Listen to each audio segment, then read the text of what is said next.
तो ये आपका मैथ्स क्लास 10th का है स्टैंडर्ड। 30S1 और 30S3 दोनों ही डिस्कस करेंगे। कैसा गया एग्ज़ाम कमेंट करके बताएंगे सारे बच्चे। तो इनके आंसर्स हम डिस्कस कर रहे हैं, सेट 1 और सेट 3।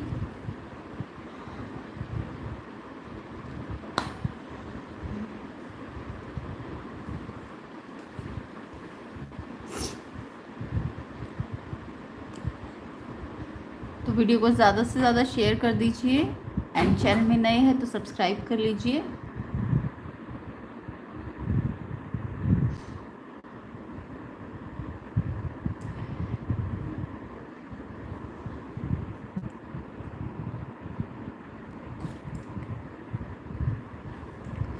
तो सेट 1 मैथ्स स्टैंडर्ड का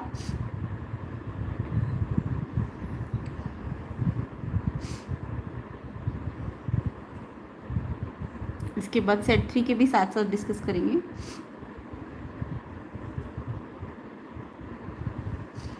तो सबसे फर्स्ट क्वेश्चन था आपका, if x equal to 5 is the solution of the quadratic equation this, then find k करना था आपको। तो x5 आपको इस इक्वेशन में रखना था x की जगह पे, और फिर क्योंकि वो उसका सोल्यूशन है यानी इसका 0 है, तो यानी कि ये जो पूरा पॉलिनोमियल है वो 0 के इक्वल करना था।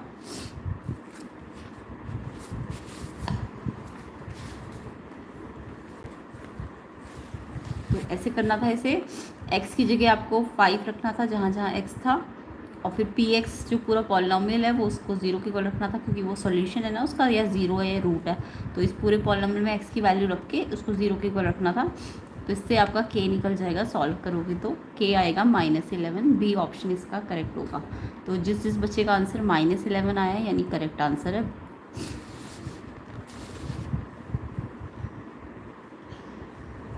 तो k आपका इसमें -11 आएगा, बी ऑप्शन करेक्ट है। सेकेंड क्वेश्चन देखेंगे, two positive integers m and n are expressed as m p की पावर 5 q का स्क्वायर एंड n p का पावर 3 q का 4। आपको एलसीएम फाइंड करना है। तो एलसीएम सिंपल सी ट्रिक से निकल जाता है। एलसीएम में हमेशा याद रखा करो हाईएस्ट पावर लेते हैं। तो p की हाईएस्ट पावर दोनों में कितनी है, p की 5 और p की 3 में 5 लेना था, और q में 2 और 4 में से 4 लेना था। तो p5 q4 ऑप्शन सी इसका करेक्ट था। क्वेश्चन सेकेंड का ऑप्शन सी करेक्ट है। ठीक है, फर्स्ट सेट 1 स्टैंडर्ड मैथ, तो सी ऑप्शन इसका करेक्ट। नेक्स्ट क्वेश्चन देख लेते हैं, third. The pair of equation x equals to 2a and y equal to 3b graphically represent straight line which are. तो यहाँ पे x की सम वैल्यू है, y की सम वैल्यू। जब भी x की कुछ वैल्यू होती है एंड y की कुछ वैल्यू होती है तो हमेशा इंटरसेक्टिंग लाइंस होती है, और जो उसका पॉइंट होता है वो x आगे लिखना होता है और y बाद में लिखना होता है। यानी कि कोई भी पॉइंट कैसे बनता है, x और y से बनता है ना। तो अगर x equal to 2a and y equal to 3b है तो वो लाइन हमेशा इंटरसेक्ट करेगी। जैसे एग्जांपल भी समझा देती हूँ, अगर x 5 दिया होता और y -2 दिया होता तो इसका जो पॉइंट बनता, लाइन यूनिक सोल्यूशन बनता। यूनिक सोल्यूशन होता है एक ही लाइन कैसी जाती, इस पॉइंट पे काट के जाती है, x के 5 पे और y के -2 पे। तो x 5 होता और y -2, हमेशा x आगे लिखना होता है y बाद में। तो जब भी ऐसा हो x समथिंग y समथिंग तो इंटरसेक्टिंग या यूनिक सोल्यूशन होगा, और पॉइंट कैसा बनेगा, पहले x आएगा बाद में y आएगा। तो यहाँ पे ऑप्शन सी आपका सही होगा, x इंटरसेक्टिंग है एंड x पहले आएगा y बाद में आएगा। देखो यहाँ भी इंटरसेक्टिंग है बट यहाँ y पहले और x बाद में, इसलिए ये गलत है। नेक्स्ट क्वेश्चन देखिए, fourth. If k + 7 2k - 2 2k + 6, अगर AP है तो आपको k निकालना था।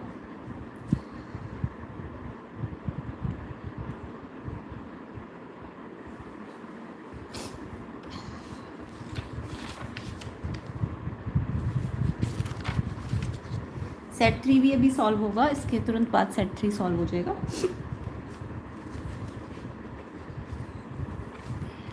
तो थर्ड क्वेश्चन में आपको A1 A2 A3 दिया है और AP बोला है, तो यानी AP में डिफरेंस सेम होता है। तो आप पहले डिफरेंस यहाँ से माइनस करके निकालिए, फिर यहाँ से माइनस करके निकालना था और इक्वल करना था। अब ये ध्यान रखना, ये A1 माइनस हो रहा है तो A1 में यहाँ पे 2 टर्म्स है ना, तो माइनस करने के लिए इसको ब्रैकेट में लगाना है ताकि अंदर के साइन बाद में चेंज कर दो। सेम ऐसे यहाँ पे A3 - A2 है तो माइनस यहाँ है तो इस A2 वाली टर्म को ब्रैकेट में लिखना है, और फिर k के लिए सॉल्व करोगे तो 17 आंसर आएगा। बी ऑप्शन इसका करेक्ट होगा, K17 बी ऑप्शन इसका करेक्ट है। तो यहाँ पे फोर्थ का आंसर 17 है, बी ऑप्शन करेक्ट है। नेक्स्ट क्वेश्चन देखेंगे, क्वेश्चन नंबर 5। सेट 3 अभी बस 5-10 मिनट में स्टार्ट हो जाएगा।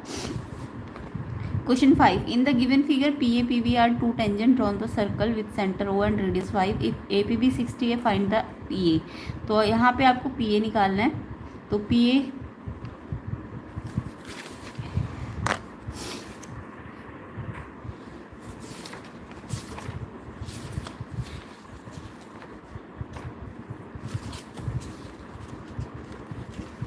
तो देखिए इस क्वेश्चन में PA निकालने के लिए मेरे को ये पूरा 60 दिया है, तो ये आधा कितना होगा, 30 होगा, है ना। ये अगर पूरा 60 है टेंजेंट का इंक्लिनेशन, तो ये 30 होगा। अब ये वाला ट्राइंगल आपको लेना था, ये वाला, इसमें ये रेडियस 5 दी है और ये 90 का ट्राइंगल है, क्योंकि ये जो पॉइंट ऑफ कॉन्टैक्ट पे रेडियस है वो परपेंडिकुलर होगी, तो ये 90 बनाएगी, टेंजेंट की प्रॉपर्टी होती है।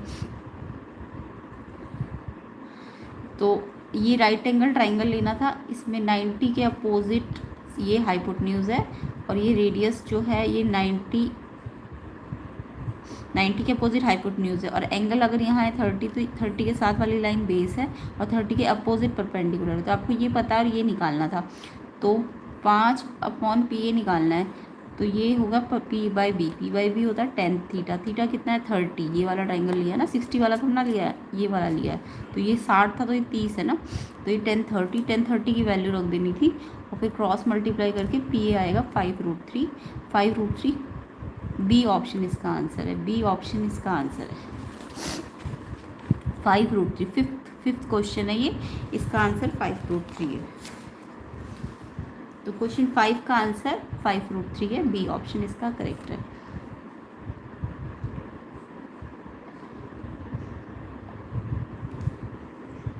Next question number 7।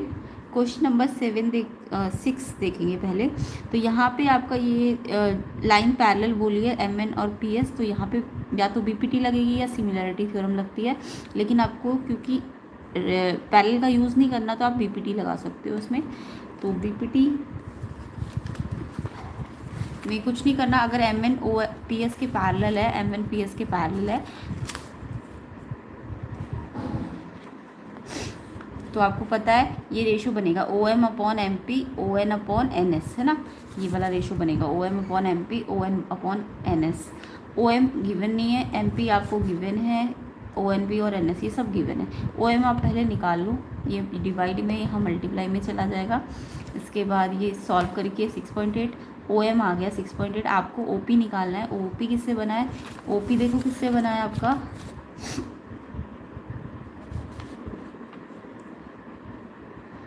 OP बना है आपका OP, पूरा OP जो है OM और MP को प्लस करके बनेगा।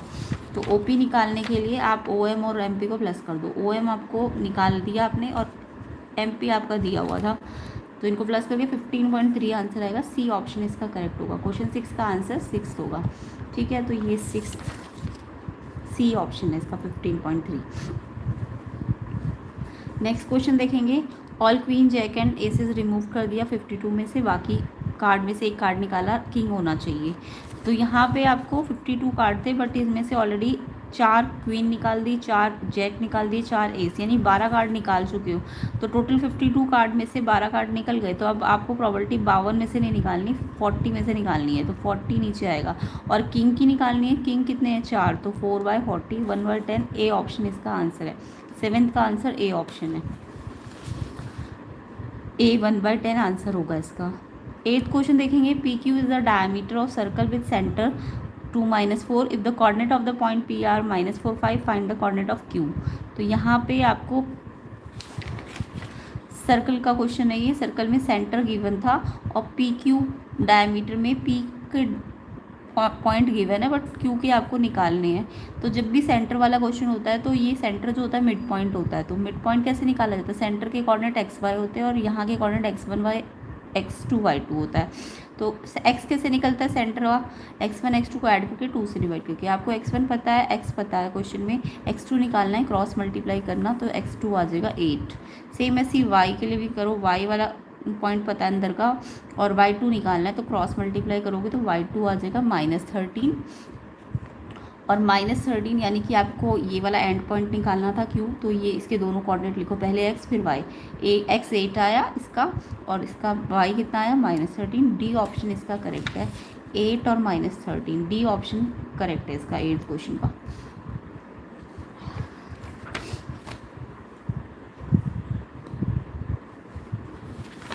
नेक्स्ट क्वेश्चन देखिए, एक ये ट्रिग्नोमेट्री में से sine square plus 1/1 + tan square, तो यहाँ पे ट्रिग्नोमेट्रिक आइडेंटिटीज यूज़ करनी थी।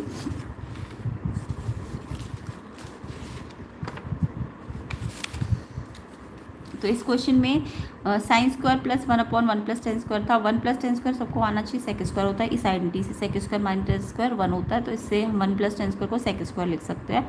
अब 1/sec स्क्वायर कॉस होता है, 1/sec कॉस का उल्टा होता है, और उस पर स्क्वायर है cos square. Sine square plus cos square भी आइडेंटिटी होती है, 1 होता है, तो ऑप्शन सी इसका आंसर हो जाएगा, 1 आएगा इसका आंसर, ऑप्शन सी। तो इसका आंसर कितना है 1, सी ऑप्शन करेक्ट है इसका। एक कैप है, सिलेंड्रिकल शेप है, ऊपर से कोन है, और कोन का वॉल्यूम और सिलेंडर का वॉल्यूम इक्वल है, तो आपको हाइट का रेशो निकालना है।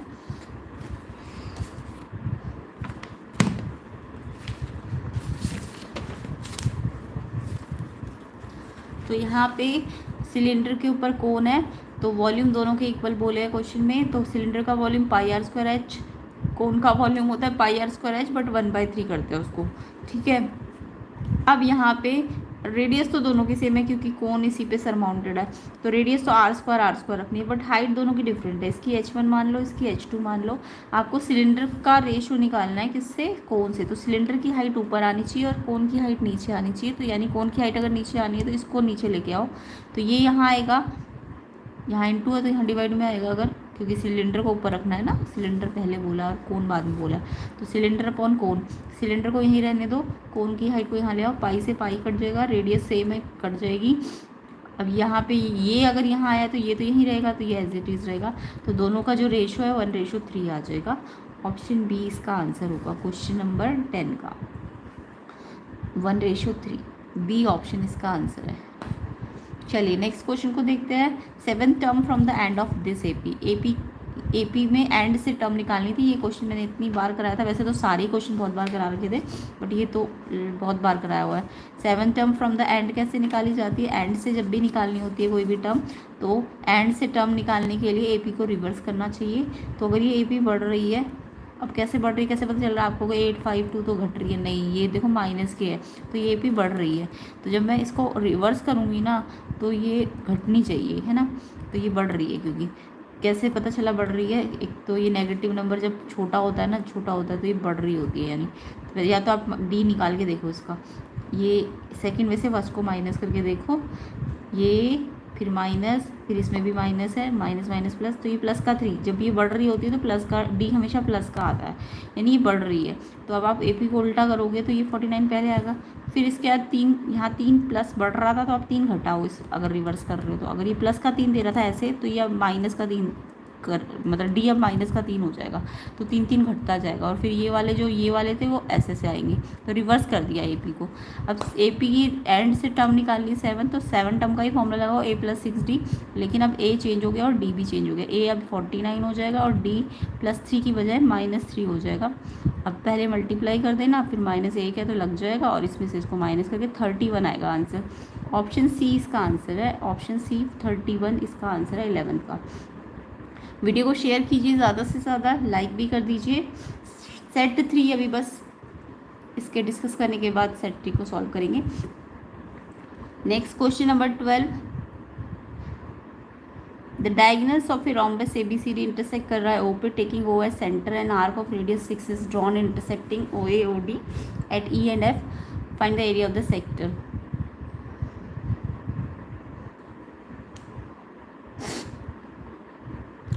तो यहाँ पे आपको रोम्बस की प्रॉपर्टी लगानी है।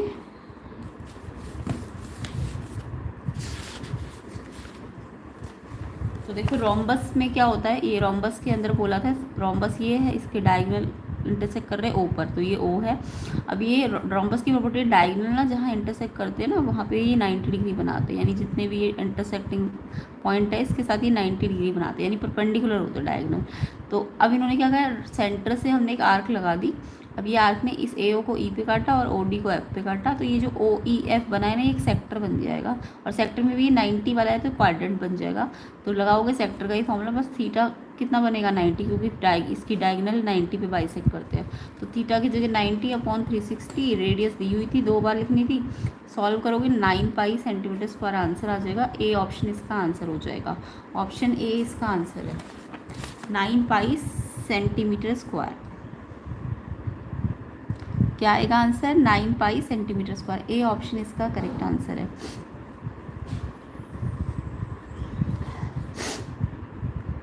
The probability of getting chocolate flavored ice cream at random in a lot of 600 is 0.05।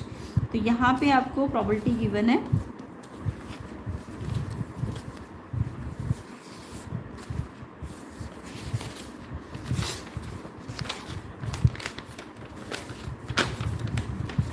probability given है, probability आइसक्रीम कौन सी वाली, आइसक्रीम टोटल 600 है, उसमें से चॉकलेट की प्रोबेबिलिटी गिवन है। तो प्रोबेबिलिटी ऑफ चॉकलेट निकाली कैसे जाएगी, नंबर ऑफ चॉकलेट आइसक्रीम ऊपर और टोटल आइसक्रीम नीचे। अभी क्वेश्चन में चॉकलेट की प्रोबेबिलिटी नहीं निकालनी, चॉकलेट की प्रोबेबिलिटी ऑलरेडी क्वेश्चन में दी हुई है, आपको नंबर निकालना है। तो नंबर प्रोबेबिलिटी का ही फॉर्मूला लो, बट प्रोबेबिलिटी दी है और नंबर निकालना था। तो नंबर निकालने के लिए ये जो टोटल है इसको यहाँ मल्टीप्लाई कर दो। अब ये सॉल्व कर दोगे अगर आप तो 33 आंसर आ जाएगा। ए ऑप्शन इसका करेक्ट होगा, ए 33 इसका आंसर होगा। 10 स्क्वायर कॉट स्क्वायर अगर 2 है और थीटा 45 है और जो अल्फ़ा एंगल है वो 0 से 90 है, तो अल्फ़ा कितना होगा। तो यहाँ पे आपको 10 स्क्वायर प्लस कॉट स्क्वायर, ये देखो इसका एंगल थीटा और इसका एंगल अल्फ़ा है, ये 2 दिया हुआ है। अगर थीटा 45 रख दूँ, थीटा दिया है 45, तो 10 45 1 हो जाएगा, 1 का स्क्वायर 1 हो जाएगा। कॉट स्क्वायर अल्फ़ा निकल जाएगा 2 - 1 करके, तो कॉट स्क्वायर अल्फ़ा 1 आ जाएगा। अब स्क्वायर हटेगा तो इस पर रूट लगेगा। अब रूट 1 का मतलब आंसर 1 का स्क्वायर रूट 1 होता है, और रूट है तो प्लस माइनस दोनों होना चाहिए। लेकिन यहाँ पे कंडीशन दी है कि अल्फ़ा जो है 0 से 90 डिग्री होता है, तो यानी कि मैं माइनस को इग्नोर करूँगी, क्योंकि 0 से 90 पे एंगल प्लस वैल्यू देता है। तो इसलिए हम +-1 में से +1 ही आंसर यहाँ लेंगे। तो कॉट अल्फ़ा हमारा, कॉट अल्फ़ा क्या आ जाएगा हमारा,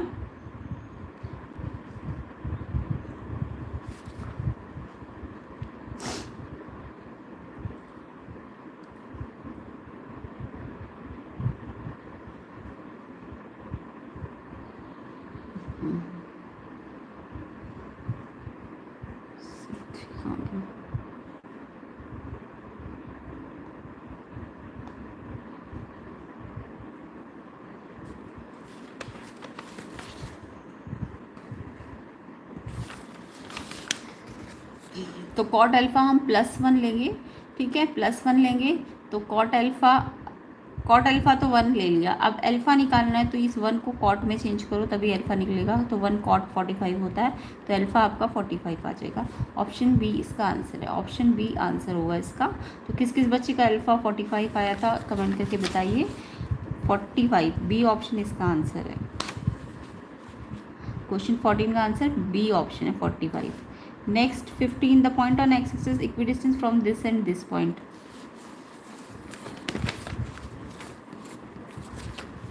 तो यहाँ पे इक्विडिस्टेंस वाला तो सबको ही आता होगा। जो पॉइंट है P वो एक्स एक्सिस है x0, और वो 2 पॉइंट से इक्विडिस्टेंस पे है, यानी इन 2 पॉइंट से। तो ये PQ और PR को इक्वल करना था, इनके कोऑर्डिनेट्स दिए, इसका एक्स एक्सिस है तो x0। अब इसको PQ और PR इक्वल कर लो। PQ में भी डिस्टेंस फार्मूला लगेगा, PR में भी डिस्टेंस फार्मूला लगेगा, रूट से रूट हट जाएगा। ये अंदर सॉल्व कर लेना, x आइडेंटिटीज़ को खोल देना। तो ये सॉल्व करके x 7 आएगा। आपको पॉइंट पूछा है तो x0 था, तो x की जगह 7 0, बी आंसर होगा इसका। ऑप्शन बी आंसर होगा 7 0। 15 का आंसर बी है,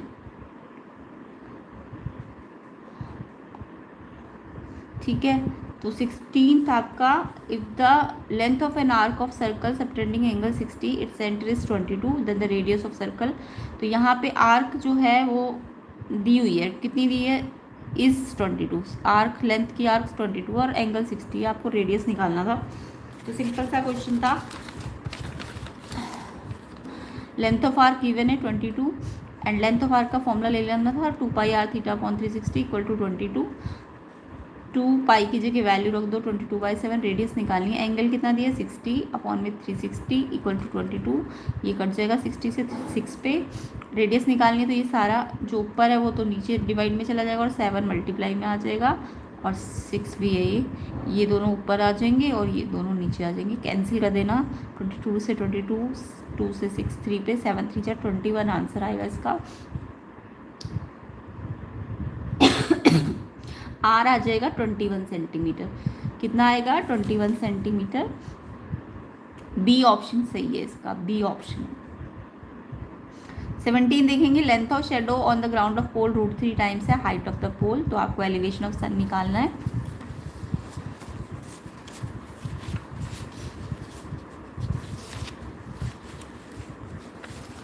तो यहाँ पे height of pole vertically, shadow हमेशा हॉरिजॉन्टली बनती है और ये एलिवेशन एंगल थीटा यहाँ पे बनता है। तो मैंने आपको बताया था, इसमें ट्रिक भी सिखाई थी कि पहले h/x लोगे तो वो tan थीटा होता है। जब भी पोल और शेडो वाला क्वेश्चन है h/x क्या होगा tan थीटा, क्योंकि एलिवेशन हमेशा नीचे ही होगा, शेडो के साथ होगा, ठीक है। तो tan थीटा, अब h/x आपको नहीं पता बट कंडीशन दी है कि जो लेंथ ऑफ शेडो है वो √3 टाइम्स है h का, तो यहाँ से आप h को नीचे लेके आओगे तो x/h, ये h मल्टीप्लाई में तो यहाँ डिवाइड में आ जाएगा, तो x/h आपका √3 बचेगा और आपको तो h/x चाहिए, तो h/x के लिए 1/√3 हो जाएगा उल्टा करके, ठीक है। तो ये 1/√3 पुट करोगे, अब 1/√3 tan थीटा है, हमको थीटा निकालना है, एलिवेशन का मतलब थीटा निकालना है, तो थीटा निकालने के लिए तो tan थीटा आया है 1/√3, थीटा कैसे निकलेगा, इस 1/√3 को 10 में बदलो, तो 10 कब होता है, ये कब होता है, किस वैल्यू पे होता है, 10 30 पे, तो थीटा 30 आ जाएगा, इसका ए ऑप्शन इसका आंसर होगा, ऑप्शन ए इसका आंसर होगा एलिवेशन वाले क्वेश्चन का 30 डिग्री।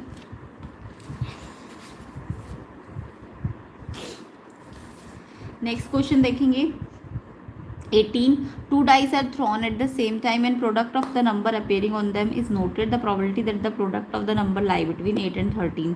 तो यहाँ पे 2 डाइस के आउटकम्स बनाने थे आपको, तो देखो जब भी 2 डाइस के आउटकम होते तो 11 से 16, 21 से 26, 31 से 36, 41 से 46, 51 से 56, 61 से 66 ऐसे बनते हैं। अब यहाँ पे प्रोडक्ट बोला है 8 से 13 के बीच में होना चाहिए, जब बिटवीन बोल दे तो ना 8 लेना है ना 13 लेना है, यानी क्या क्या लेना है 9, 10, 11, 12, यानी कि इन दोनों को मल्टीप्लाई करें ना तो या तो 9 आए मल्टीप्लाई करके, या 10 आए, या 11 आए, या 12 आए, तो यानी कि 9 वाले कौन कौन से होंगे, देखो 9 के फैक्टर करके देखो, 9 क्या होता है 3 × 3, और तो किसी से नहीं आता 9, वैसे तो 9 × 9 से भी आ सकता है, 9 × 9, अच्छा 9 और 1, लेकिन 9 तो होता ही नहीं है ना, आउटकम तो 6 तक होते हैं, 1 2 3 4 5 6, तो 9 × 1 नहीं ले सकते क्योंकि 9 कोई डाइस का कोई थोड़ी ना आउटकम निकल के आता है, वो तो 1 2 3 4 5 6 तक होता है, तो 9 × 1 होता 9, बट ये नहीं लेंगे क्योंकि 9 6 से ज़्यादा आ गया, तो हम ये वाला लेंगे 3 × 3, तो 3 × 3 देखो ये 2 है, 3 3 या 9 दे रहे हैं ना, यस, तो ये लेकिन आएगा तो एक ही आउटकम ऐसा। 10 प्रोडक्ट लाने के लिए 10 कब कब आता है, 2 5 या 10 या 5 2 या 10, वैसे तो 10 वंजा से भी आता है, बट 10 तो डाइस के इससे बाहर चला गया ना, 10 नहीं ले सकते, 6 तक है डाइस में आउटकम्स, तो 10 × 1 1 × 10 भी नहीं ले सकते, सिर्फ 2 × 5 और 5 × 2, यानी ये वाला और ये वाला ले सकते हैं, और कोई 10 नहीं बना रहा, देखो मल्टीप्लाई करके नहीं बन रहा, तो 10 वाले 2 होंगे। 11 सिर्फ 11 × 1 करके आता है, प्राइम नंबर है, तो 11 तो आउटकम ले ही नहीं सकते क्योंकि 6 से ज़्यादा तो है ही नहीं, है ना, तो 11 के कोई आउटकम ही नहीं मिलेंगे आपको, 0। 12 या तो 3 4 जा करके आएगा, या 3 4 जा करके आएगा, या 4 3 जा करके आएगा, ऐसे 2 6 जा से भी आ जाता है 12, और 6 2 जा से भी आ जाता है, वैसे तो 12 × 1 से भी आ सकता था, बट 12 आउटकम 6 से बाहर चला जाएगा तो वो नहीं ले सकते, तो या तो 3 4 से आएगा 12, 3 × 4 करके, या 4 × 3 करके, या 6 × 2 करके, या 2 × 6 करके, तो ऐसे 12 प्रोडक्ट लाने के 4 बनेंगे, ऐसे कितने आएंगे 4। अब इन सबको प्लस करो और टोटल कितने हैं 36, टोटल ये कितने होते हैं 36, तो 7/36 ए ऑप्शन इसका आंसर होगा। किस किस बच्चे ने 7/36 लिखा है उनका सही है। बिटवीन बोला था तो ना 8 ले सकते थे ना 13 ले सकते थे, वैसे तो 13 प्राइम नंबर है वो तो आता ही नहीं, बट 8 आ सकता था, 2 4 जा 4 2 जा, है ना, लेकिन 8 नहीं लेना क्योंकि बिटवीन है। तो 7/36 आंसर है ए ऑप्शन। एजर्शन रीज़न अभी हम इसके थोड़ी देर में डिस्कस करेंगे। अभी हम सेट 3 को डिस्कस कर लेते हैं। सेट 3 वाले बच्चे बहुत देर से कह रहे हैं सेट 3 सेट 3। सेट 3 देख लीजिए स्टैंडर्ड वालों का मैथ्स का। सेट 3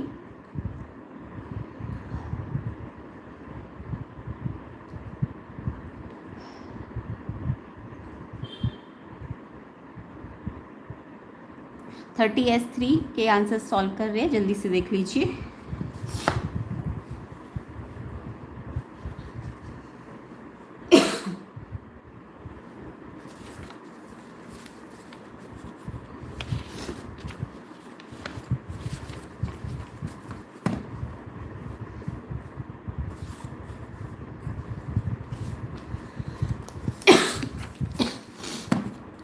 तो सेट 3 30S3 जिन बच्चों का कोड आया है कमेंट करके बताइए कैसा एग्ज़ाम गया आपका। वीडियो को ज़्यादा से ज़्यादा शेयर कीजिए ताकि सेक्शन बी सी डी जल्दी से जल्दी आपके लिए बनाया जा सके। जल्दी जल्दी आप वीडियो को शेयर कीजिए। वीडियो में चैनल में नए हो तो सब्सक्राइब भी कीजिए चैनल को। तो सेक्शन ए देखेंगे। फर्स्ट क्वेश्चन सेट 3 का 30S3 सेट 3 का फर्स्ट क्वेश्चन देखेंगे सारे बच्चे। If the length of shadow on the ground of a pole is √3 times the height of the pole, then the angle of elevation of the sun। तो अभी मैंने बताया आपको कि जब भी पोल और सन वाला क्वेश्चन आता है शेडो वाला, तो पोल को एच लेना चाहिए वर्टिकली और शेडो को एक्स लेना चाहिए हॉरिजॉन्टली। और जो एलिवेशन का मतलब होता है वो एंगल होता है। ये एंगल हमेशा शेडो के साथ बनाना होता है थीटा, ठीक है। अब यहाँ पे h/x देखो, थीटा यहाँ लिया है तो ये बेस होना चाहिए और 90 यहाँ है तो ये 90 के अपोजिट हाइपोटेन्यूज होना चाहिए और थीटा की जो अपोजिट वाली साइड है वो परपेंडिकुलर होनी चाहिए। तो मेरे को h और x में रिलेशन दिया है तो मैं h और x दोनों का रेशो लूँगी तो h/x tan थीटा बन जाएगा। क्यों बन जाएगा tan थीटा? क्योंकि h परपेंडिकुलर है और ये बेस है। तो p/b क्या होता है? tan theta. तो जब भी ये शेडो वाला क्वेश्चन आता है तो आपको यही बनाना होता है, perpendicular upon base tan theta. Perpendicular मतलब हाइट ऑफ टावर ऊपर रखनी है और x शेडो नीचे रखनी है।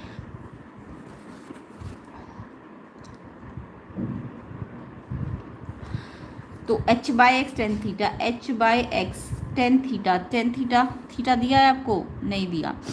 एलिवेशन तो निकालना है। एलिवेशन का मतलब थीटा से होता है। एलिवेशन का मतलब किससे है? थीटा निकालने से है।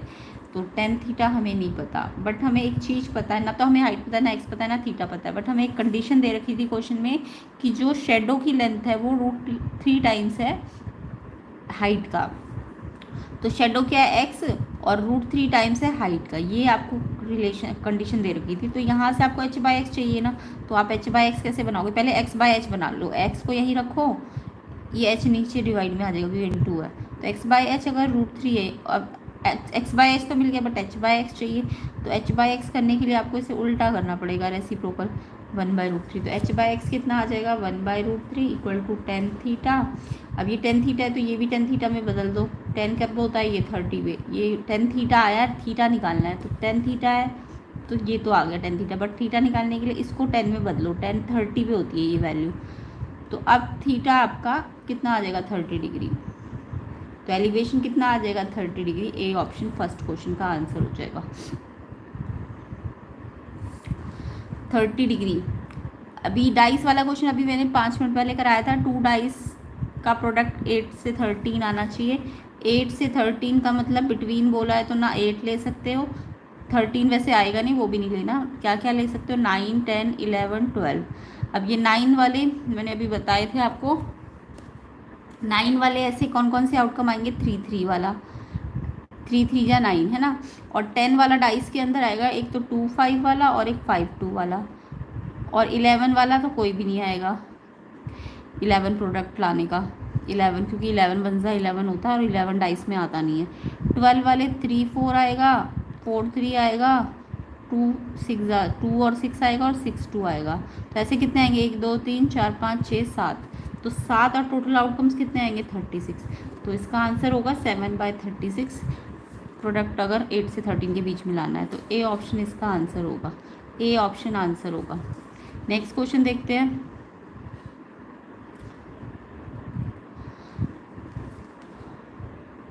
क्वेश्चन क्वेश्चन नंबर है आपका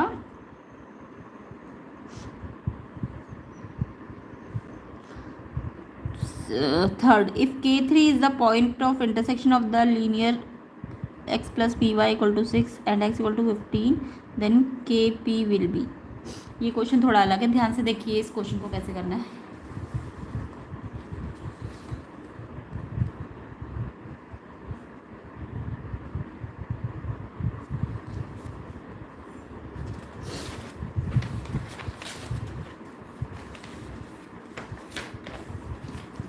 बेसिक का सेट 1 और सेट 3 इसके बाद हो जाएगा, बेसिक वाले बच्चे चिंता ना करो।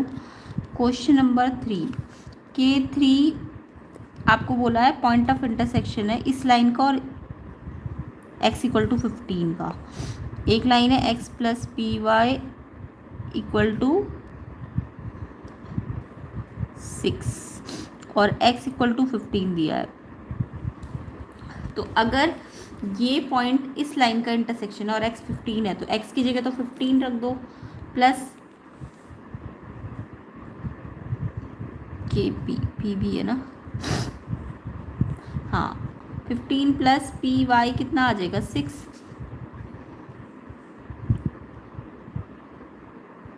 एक तो ये आ जाएगा, x 15 रखने से ये इक्वेशन आ जाएगी।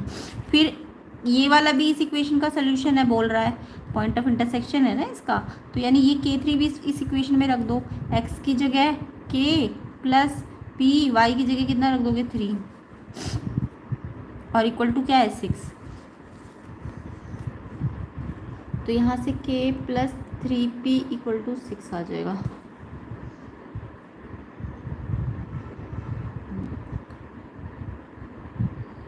अब ये सेकेंड इक्वेशन आ जाएगी। पहले मैंने x 15 रख के इक्वेशन निकाली, इस वाली इक्वेशन में रख के x की 15, p तो पता नहीं था। फिर सेकेंड मैंने K3 रखा, k और 3 मतलब x की जगह k रखा और y की जगह 3 रखा, तो दूसरा इक्वेशन मेरा ये आ जाएगा। अब इन दोनों को अगर मैं कंपेयर करूँ, क्योंकि दोनों ही इंटरसेक्ट कर रही है ना, तो k 15 आना चाहिए और 3p से भी कर गया y 3 आ जाएगा। क्या क्या निकालना है इसमें हमें, k और p will be, kp will B, kp k भी निकालना है p भी निकालना है। ग्राफ से बनाए x 15 line represented by dashing. अच्छा, एक x 15 वाली लाइन है और एक x प्लस पी वाई वाली लाइन मान लो यहाँ से कहीं से जा रही होती, और उसका आंसर क्या मिलता मेरे को k और 3। यस ठीक है, सिंपल सा क्वेश्चन है। देखो एक लाइन तो x 15 है, यानी x के 15 से होते हुए जा रही होगी x 15, और एक लाइन मान लो, मुझे नहीं पता कहाँ से जा रही है, मैंने ये वाली लाइन मान ली। ये लाइन की इक्वेशन क्या दी है, x plus p y equal to 6। ठीक है, अब ये दो लाइन इंटरसेक्ट कर रही है, यानी इस पॉइंट पे कर रही होगी, इस पॉइंट पे इंटरसेक्ट कर रही होगी, तो इसके कोऑर्डिनेट क्या होंगे, एक तो x होगा और एक y होगा। अब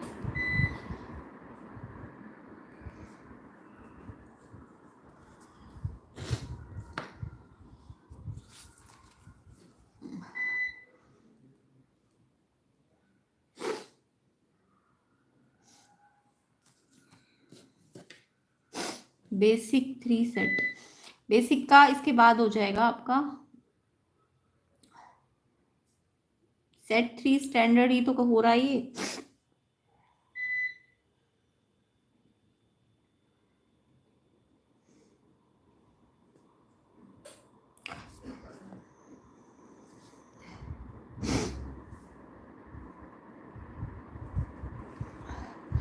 सेट 3 स्टैंडर्ड का ही क्वेश्चन है। हाँ, तो ये एक लाइन थी x plus p y equal to 6 वाली, और एक लाइन थी x इक्वल टू 15 वाली। दोनों की दोनों यहाँ पे इंटरसेक्ट कर रही है, यानी इनका इंटरसेक्टिंग पॉइंट क्या होना चाहिए था, x और y होना चाहिए था। मान लो इनका इंटरसेक्टिंग पॉइंट क्या था, x और y। अब ये लाइन में x, ये दोनों काट रहे हैं यहाँ पे, तो यहाँ पे यहाँ इस पॉइंट पे x तो मुझे दिख ही रहा है ना 15 है, तो x तो 15 दिख ही रहा है। इस ये दोनों इंटरसेक्टिंग यहाँ पे इंटरसेक्ट कर रही है, यहाँ पे x कितना है 15 है, y नहीं पता बट x तो पता चली गया इस इंटरसेक्टिंग पॉइंट पे x कितना है 15 है। ये दोनों लाइनें काट रही है, ये x तो यहाँ पे 15 ही है इस इंटरसेक्टिंग पॉइंट पे, तो x तो 15 आ गया। y कैसे निकलेगा?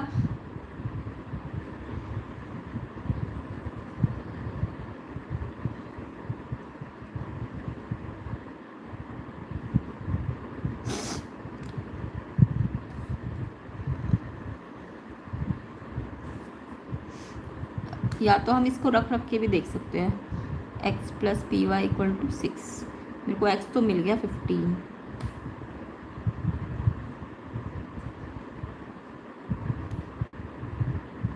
और x क्या दिया हुआ था, k3 भी दिया हुआ था।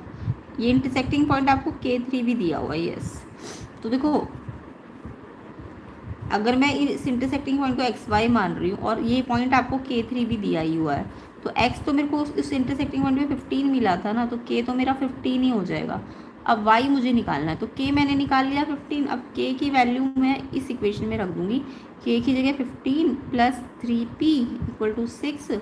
3p निकाल लो, 6 माइनस 15 कर दो, -9, और ये 3 डिवाइड में ले जाओ, तो p आ गया -3। p कितना आ जाएगा, -3। तो k तो यहाँ से निकल गया। जब मैं इस इंटरसेक्टिंग पॉइंट को मैंने एक्स वाई माना, इस इंटरसेक्टिंग पॉइंट में x तो 15 था, बट y अभी मालूम नहीं चला था, बट y तो मुझे सीधा यहाँ से दिख ही रहा था, y3। हाँ y3 x, ये क्योंकि ये भी इंटरसेक्टिंग पॉइंट माना है और ये भी इंटरसेक्टिंग पॉइंट माना है, तो y तो ऑलरेडी ये 3 है ही, और x आपको निकालना था, x k है, तो k 15 आ जाएगा। सिंपल सा 15 और 3 आ जाएगा।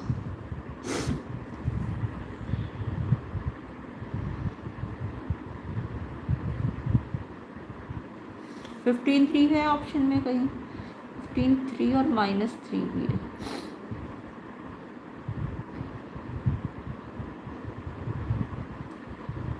-3 तो नहीं हो सकता, ये 3 दे रहा है रिजल्ट।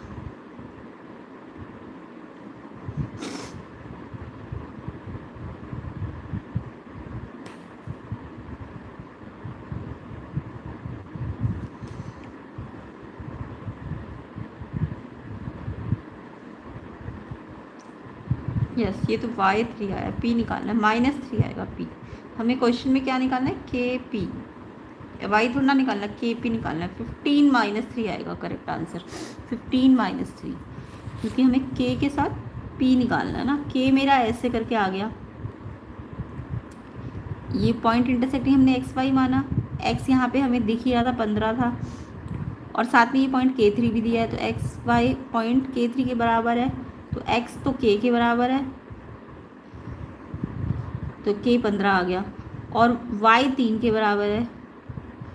y की वैल्यू हमने यहाँ पे रख दी थी, है ना, तो p 3p इक्वल टू 6, ये वाली इक्वेशन आ गई थी। p हमारा -3 आया था, तो हमें kp निकालना है ना, तो 15 -3 आएगा इसका आंसर। तो 15 -3 बी ऑप्शन होगा, इसका करेक्ट आंसर बी ऑप्शन होगा। बी ऑप्शन बिल्कुल करेक्ट आंसर होगा क्वेश्चन नंबर 3 का। थोड़ा ट्रिकी क्वेश्चन था बट ठीक था क्वेश्चन। 2 इंटरसेक्टिंग लाइन थी, इसमें हमने अपनी तरफ से इसका सोल्यूशन एक्स वाई माना, बट दिया क्या था, k3, इसका जो इंटरसेक्टिंग पॉइंट है। हमने इसे कंपेयर किया तो एक्स के आ गया और वाई 3 आ गया। एक्स के यानी एक्स तो 15 दिया ही हुआ था, तो k 15 आ गया, यहाँ से तो k निकल गया। अब वाई 3 यहाँ से निकला हमारा, वाई 3 को हमने इस इक्वेशन में रखा, इस वाली इक्वेशन में, एक्स की जगह 15, वाई की जगह 3, तो यहाँ से हमारे पास ये इक्वेशन आई, तो इससे p भी हमने निकाल लिया, और kp निकालना है, तो 15 -3 बी ऑप्शन इसका आंसर होगा। चलिए 4th क्वेश्चन देखते हैं।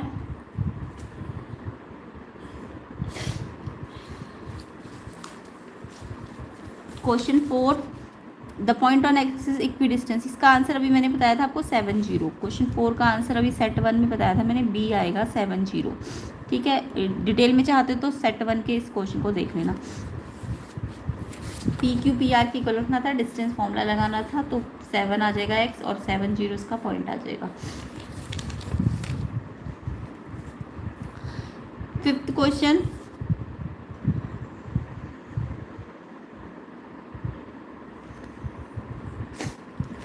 देखेंगे। x5 सोल्यूशन है दिस इक्वेशन का, और फाइंड k करना है। ये भी अभी मैंने कराया था आपको।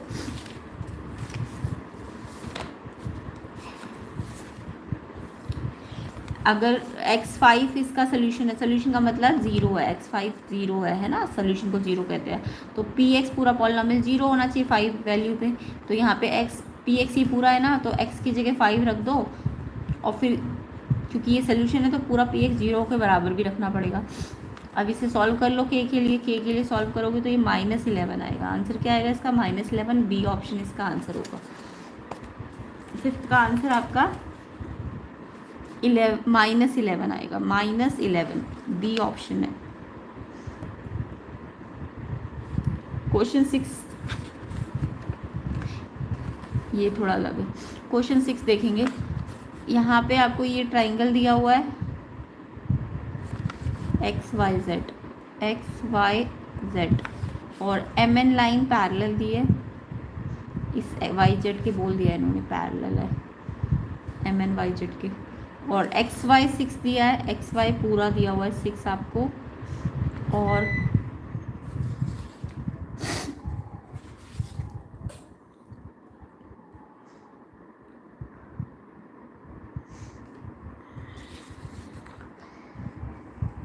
MN 2 पॉइंट है, XN 1/4 XZ है, XN 1/4 XZ। इसका मतलब क्या है? XN 1/4 XZ, इसका मतलब है अगर XZ को मैं यहाँ भेज दूँ XN अपॉन XZ, ये इंटू ऊपर है तो डिवाइड में नीचे चला जाएगा 1/4। अच्छा, ये XN/XZ का रेशो मिल जाएगा 1/4। अब देखो, जब भी कोई दो लाइन पैरेलल होती है, MN और YZ अगर पैरेलल है और साइड इधर वाली साइड को हमें यूज़ करना होता है तो हम BPT यूज़ करते हैं। तो BPT क्या कहती है कि ये रेशो BPT अगर लगाए तो XM अपॉन MY इक्वल होता है XN अपॉन NZ। ये आपको BPT आनी चाहिए।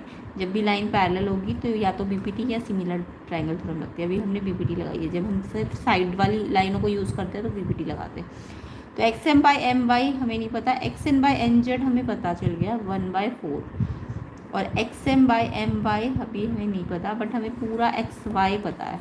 और निकालना क्या है क्वेश्चन में हमको निकालना है XM निकालना है। चलो कोई बात नहीं, XM निकालना है। MY कैसे निकल सकता है? देखो, XM तो निकालना है, MY हम कैसे लिख सकते हैं? 6, पूरे 6 में से XM को माइनस कर दो तो YM आ जाएगा, है ना। YM कैसे आएगा? 6 में से पूरा 6 है ना, उसमें से XM को माइनस कर दो तो 6 माइनस XM करके MY आ जाएगा, क्योंकि हमें XM निकालना था, पूरी इक्वेशन XM में होनी चाहिए।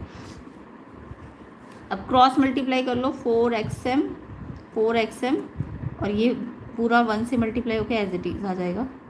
XM को एक तरफ कर लो 4XM, और ये माइनस XM है तो प्लस XM हो जाएगा, इक्वल टू 6। चाहे XM को थोड़ी देर के लिए सिर्फ स्मॉल x मान लो, ठीक है, इसको x मान लो, तो ये 6 माइनस x हो जाएगा।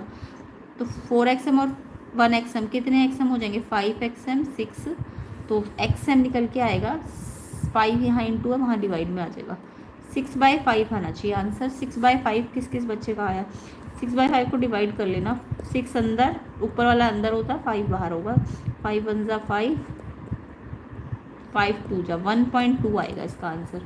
क्वेश्चन 6 का आंसर 1.2 ए ऑप्शन है, ए ऑप्शन।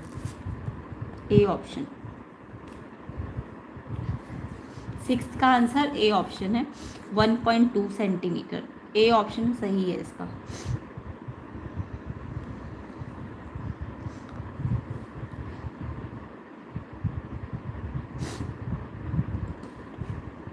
सेवेंथ में आपको बोला है M और N का LCM निकालो। अभी बताया था LCM में हाईएस्ट पावर लेते हैं, तो P की 5 लेंगे और Q की 2 और 4 में से 4 लेंगे।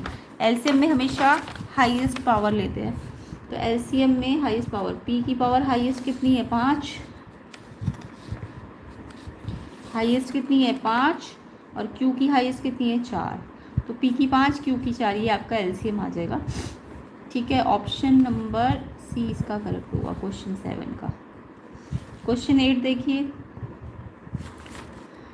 Question 8, line segment joining the point P and Q is divided internally by this, and PM MQ का रेशो दिया है, कोऑर्डिनेट ऑफ Q। ये थोड़ा अलग क्वेश्चन आया हुआ है।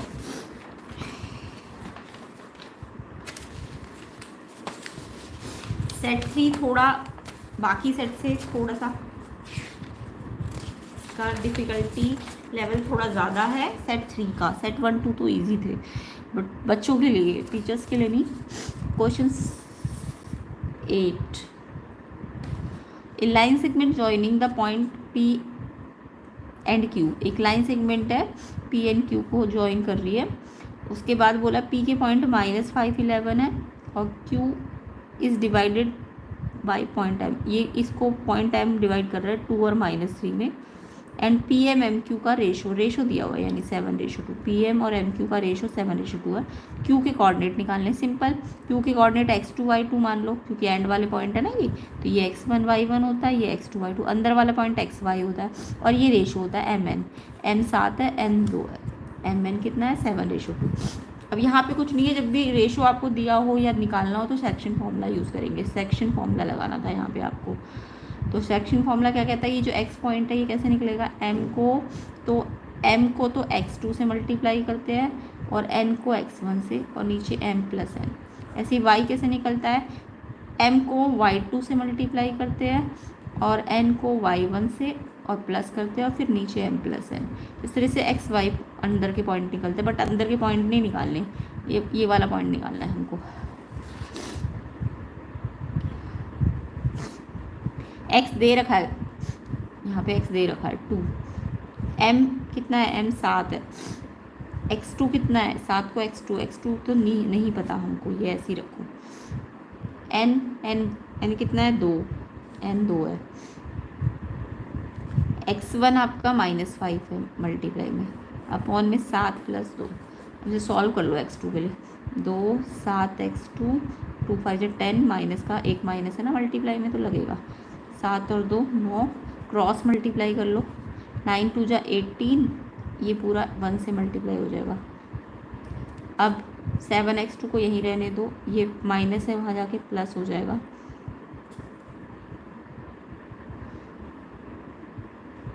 18 और 10 28, 7x2 28, तो x2 निकाल लेना। 28/7, 7 4 जा, तो x2 की वैल्यू तो 4 आ जाएगी। ठीक है, नेक्स्ट देखो y निकालो ऐसे ही।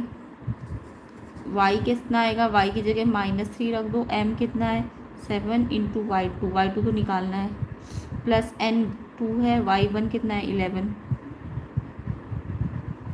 पॉन में 7 + 2, इसको भी क्रॉस मल्टीप्लाई करना पड़ेगा। 7 2 9, 7 y2 + 2 × 22 = -3/1, क्रॉस मल्टीप्लाई। 3 9 = 27, माइनस का क्योंकि एक माइनस है।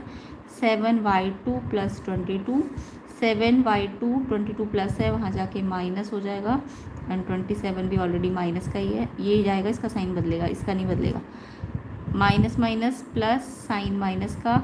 7y2 निकालना है आपको, तो -49/7 कट के 7 7 जा, y2 आ जाएगा आपका -7, यानी x2 4 और y2 -7 है। पॉइंट आएगा 4 -7, ये क्यू पॉइंट आ जाएगा 4 -7। ऑप्शन देख लो कौन सा आएगा, ये 4 -7, ए ऑप्शन है इसका आंसर। ऑप्शन ए आंसर है 4 -7, ऑप्शन ए आंसर है इसका। तो ये कौन सा क्वेश्चन था, 8th क्वेश्चन, इसका आंसर 4 -7 है। नेक्स्ट क्वेश्चन नंबर 9 देखेंगे। k + 7, 2k - 2, 2k + 6, ये 3 कॉन्जिक्यूटिव टर्म है। AP इसका आंसर 17 आएगा। सिंपली करना था इसमें तो आपको, ये A1 है, A2 A3 AP है, तो ये डिफरेंस पहले एक बार यहाँ से निकालो, A2 - A1, फिर A3 - A2 करके भी निकालो, दोनों को इक्वल करो, k के लिए सॉल्व करके 17 आंसर आ जाएगा। ऑप्शन बी इसका आंसर हो जाएगा।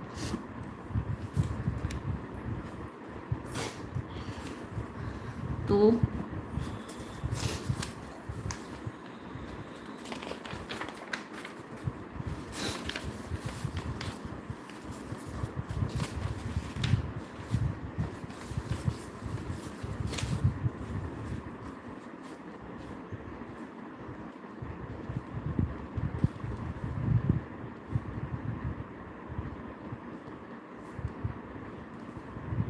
क्वेश्चन 10 देखेंगे।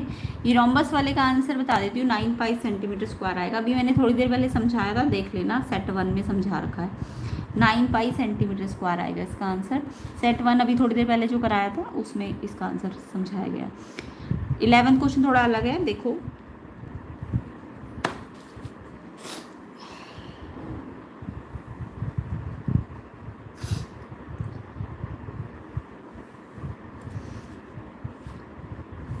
टू ए पी है the same first term and common difference A P का -3 एंड सेकेंड का -5 है। 6 टर्म का डिफरेंस निकालना है सेकेंड ए पी का फर्स्ट ए पी से। तो यहाँ पे दो ए पी जिसका सेम फर्स्ट टर्म है, यानी फर्स्ट टर्म तो दोनों की सेम है, यानी पहले वाले की ए तो दूसरे वाले की भी ए है। कॉमन डिफरेंस लेकिन दोनों का अलग अलग है। एक का D1 है -3 और D2 है आपका सेकेंड ए पी का डिफरेंस, वो है आपका -5। ठीक है, अब यहाँ पे आपको बोला डिफरेंस ऑफ 6 टर्म, यानी कि पहले वाले ए पी की 6 टर्म दूसरे वाले ए पी की, दूसरे वाले ए पी की 6 टर्म को हम ऐसे डैश कर देते हैं। पहले वाले की 6 टर्म और दूसरे वाले की 6 टर्म का डिफरेंस निकालना है। Difference of 6 term of second from first, first वाला ये है और सेकेंड वाला ये, याद रखना। फ्रॉम फर्स्ट बोला है ना, तो फर्स्ट वाला आगे लिखना है और सेकेंड वाला बाद में लिखना है। तो पहले वाला A6, इसकी इस A6 का फॉर्मूला लगाओ, A + 5D होता है और पहले वाले की D क्या है D1। ठीक है, पहले वाले के 6th टर्म, ये 6 टर्म सेकेंड का from that of first A P, मतलब दोनों की 6 टर्म का डिफरेंस किसकी, from first A P, first A P की 6 टर्म और सेकेंड ए पी की 6 टर्म का डिफरेंस बोला है। तो फ्रॉम पहले फर्स्ट वाला पहले लिखना है, बाद वाला सेकेंड वाला बाद में लिखना है। तो फर्स्ट वाले का ए तो दोनों के लिए सेम है, बट डी तो इस फर्स्ट वाले का D1 है, फिर माइनस, अब इसका A6 का भी फॉर्मूला लगाओ, A + 5D होता है, बट इसका D क्या है D2, सेकेंड वाला बाद में लिखा है तो इसका डिफरेंस D2 है, बट A दोनों का सेम है। तो A + 5D1 ब्रैकेट खोल लो, -A + 5 प्लस है तो ये माइनस हो जाएगा ना, माइनस है बाहर, ये माइनस हो गया।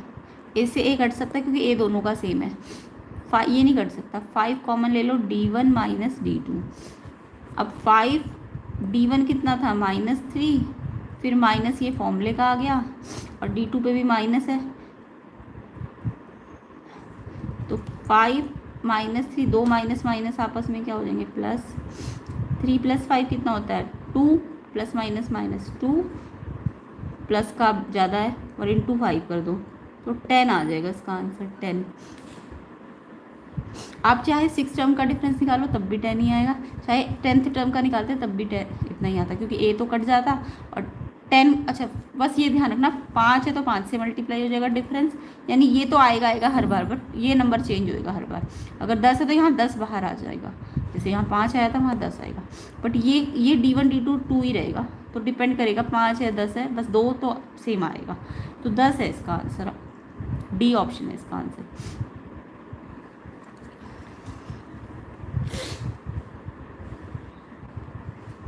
क्वेश्चन 11 का आंसर डी ऑप्शन है, ये थोड़ा अलग है। थर्ड सेट थोड़ा सा बच्चों के लिए हार्ड है, थोड़ा सा सेट 1 और 2 के कंपैरिजन में जो डिफरेंट क्वेश्चन है सेट 1 2 से, वो थोड़े से अलग आए हुए।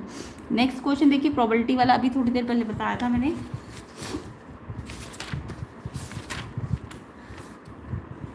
12th क्वेश्चन, चॉकलेट की प्रोबेबिलिटी, चॉकलेट आइसक्रीम की कैसे निकलती है, number of chocolate ice cream upon total ice cream.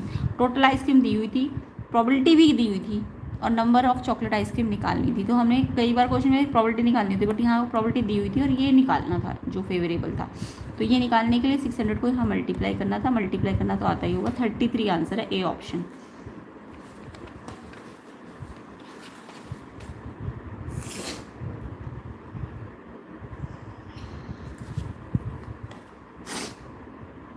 तो इसका आंसर 33 आएगा।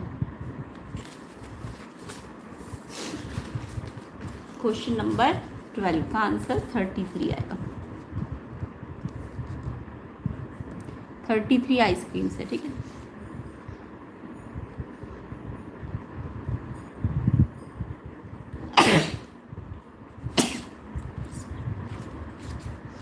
क्वेश्चन 13 देखेंगे, ये अभी मैंने कराया था। ये टेंजेंट है, ये टेंजेंट है, ये 60 बना रही है और ये सेंटर से अगर मैं सर्कल की रेडियस को ये पॉइंट ऑफ कॉन्टैक्ट से मिला दूँ, ये भी मिला दूँ, तो ये 90 बनाता है ना। ये तो सबको पता है, टेंजेंट जो होती है परपेंडिकुलर होती है रेडियस, कोई भी सेंटर से रेडियस है जो पॉइंट ऑफ कांटेक्ट के पॉइंट ऑफ कांटेक्ट को टच करती है, ये टेंजेंट है, ये सर्कल, ये रेडियस है, बट ये पॉइंट ऑफ कांटेक्ट पे तो 90 बनाती है, तो ये 90 और ये भी 90 और ये 60 है पूरा। आपको दिया क्या है, ए पी भी 60 है और ए पी निकालना है। तो ए पी निकालने के लिए मैं ये कोऑर्डिनेटर लूँगी तो भी मुझे एक साइड दी है, बाकी सारी तो नहीं दी। तो हम क्या करेंगे, इसमें एक ट्राइंगल लेंगे, ए वाला, ए पी ओ, इसको मैं साइड में लिख देती हूँ, ए पी ओ। ये 90 यहाँ पे है ना, तो ये 90 के अपोजिट हाइपोटेन्यूज होगा, और ये 60 है पूरा, तो ये 30 आ जाएगा। ये पूरा 60 है तो ये आधा होगा, 30 आ जाएगा। अब ये 5 है, आपको रेडियस ये निकालनी है। ये 30 एंगल यहाँ है, तो एंगल जहाँ होता है वो वाली लाइन बेस होती है, और जो एंगल के अपोजिट होती है वो परपेंडिकुलर होती है। ये परपेंडिकुलर, ये बेस। अब आपको ये 5 पता है, ए पी निकालना है, तो यानी आपको पी बाई बी का रेशो लेना है, 5 by A P, P by B equal to, P by B क्या होता है, 10 थीटा, थीटा कितना है 30, 5 by A P 10 theta 1/√3, cross multiply कर दो, 5√3 मल्टीप्लाई हो गया, अंदर तो मल्टीप्लाई होगा नहीं, ऐसे ही रहेगा, तो ए बी आ जाएगा 5√3, A P sorry, A P 5√3 आ जाएगा, 5√3। बी ऑप्शन करेक्ट है, बी ऑप्शन करेक्ट है।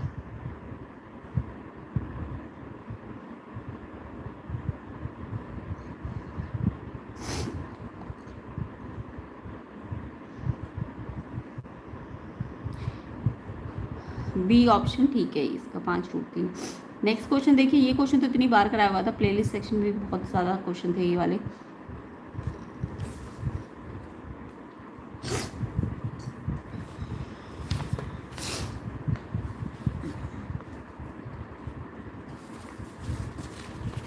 पाँच टेन थीटा 2 है आपको दिया हुआ है, 5 टेन थीटा कितना दिया हुआ है 2, तो यहाँ से 10 थीटा निकालना था, ये मल्टीप्लाई हो रहा है, यहाँ डिवाइड हो जाएगा 2/5।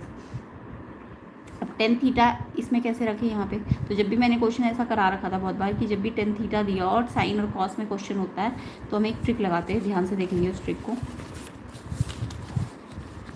10 sine theta -2 cos theta upon में 5 साइन थीटा +3 कॉस थीटा, ये निकालना है। इसमें आपको 10 थीटा नहीं दिया ना, साइन और कॉस दिया है। वैसे तो आप ट्राइंगल की हेल्प से भी 10 थीटा निकाल सकते हो, सॉरी हाँ 10 थीटा से साइन और कॉस निकाल सकते हो, बट हम इसमें एक ट्रिक लगाते हैं। क्या लगाते हो ट्रिक, हम कॉस बनाना चाहते हैं तो हम साइन 10 बनाना चाहते हैं हम इन सबको, क्योंकि हमें 10 पता चल गया है, तो हम साइन को कॉस से डिवाइड कर देंगे। तो अगर यहाँ किया है तो यहाँ भी करना पड़ेगा, इसको भी करो, और अगर न्यूमरेटर में किया तो डिनोमिनेटर में भी तो करना पड़ेगा। तो जहाँ जहाँ ऊपर वाले तो एज इट इज़, नीचे कॉस से डिवाइड कर दो, क्योंकि 10 बनाना है, साइन बाई कॉस ही तो 10 बनेगा। तो कॉस यहाँ तो ऑलरेडी कॉस है, इसको भी कॉस से डिवाइड करो, यानी न्यूमरेटर को भी पूरे को कॉस से डिवाइड किया है और डिनोमिनेटर को भी कॉस से डिवाइड किया है, ताकि हमने कुछ एक्स्ट्रा नहीं किया।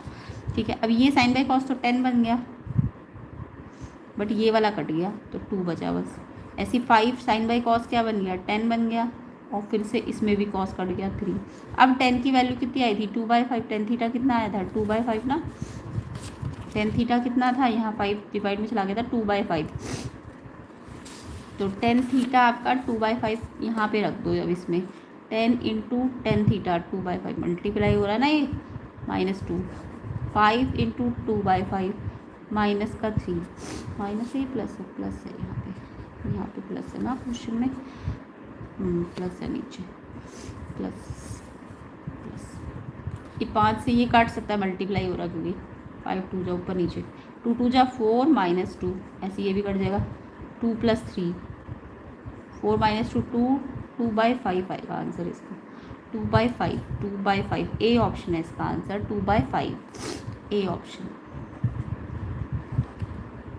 क्वेश्चन नंबर 14, ये कौन सा क्वेश्चन है, क्वेश्चन नंबर 14।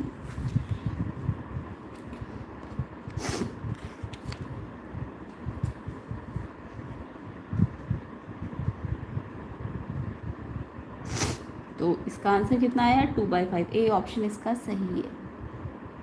सेट चल रहा है 30s3 सेट 3 इतनी देर से बोल रहे थे, सेट 3 है ये। तो 2/5 आंसर है 14 का। 15 देखिए,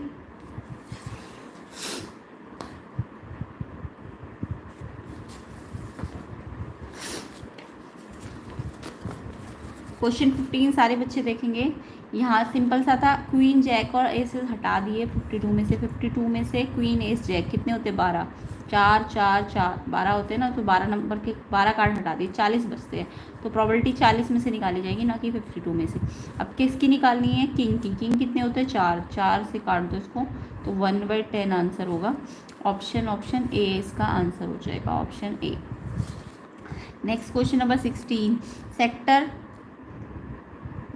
diameter 14, angle 90, perimeter of sector. यहाँ पे ध्यान से देखो, सेक्टर का पेरीमीटर पूछा है, तो सेक्टर का एरिया नहीं पूछा, यहाँ पे आपको सेक्टर का पेरीमीटर पूछा है। ये कल मैंने स्पेशली ये वाला सेक्टर का पेरीमीटर का फॉर्मूला आपको बताया था। तो सेक्टर का पेरीमीटर, एरिया तो सेक्टर का πr² θ/360 होता है, ये तो एरिया होता है, ठीक है। बट कई बार मैंने कहा था सर्कल सेक्टर का पेरीमीटर आता है। तो पेरीमीटर ऑफ सेक्टर का फॉर्मूला होता है आपका, देखो यहाँ पे पेरीमीटर का होता है बाउंड्री आर और ये क्या होता है एल। तो perimeter of sector 2r + l होता है, ये याद रखा करो। 2r कितना है, r कितना है इस क्वेश्चन में, डायमीटर 14 है तो r 7 हो जाएगा, प्लस l का फॉर्मूला लगा दो, 2πr θ/360, l length of arc. 2 7 जा 14 प्लस 2 इंटू पाई की वैल्यू, रेडियस कितनी दी है इसमें, रेडियस फिर से 7 ही रखोगे। डायमीटर 14 है तो रेडियस 7 है। थीटा कितना है, 90 डिग्री। थीटा है 90/360, 90 से ये कट गया 4 पे, फिर 4 से 2 पे कट जाएगा, फिर 2 से ये 11 पे कट जाएगा, 7 से ये 7 कट जाएगा। 14 प्लस यहाँ कुछ नहीं बचा तो 11 बचा बस, तो 5 25 पेरीमीटर है तो 25 सेंटीमीटर। 25 सेंटीमीटर इसका आंसर है, ए ऑप्शन है। पेरीमीटर कितना आएगा, 25 centimetre. Question number 16, question number 16 का आंसर क्या है, पेरीमीटर 25 सेंटीमीटर। पेरीमीटर का फॉर्मूला सेक्टर का होता है 2r + l। एल का फॉर्मूला लगाना था, रेडियस 7 आनी थी, तो कैलकुलेशन करनी थी, 25 सेंटीमीटर आंसर है। ए ऑप्शन इसका आंसर है, 25 सेंटीमीटर। नेक्स्ट क्वेश्चन देखेंगे।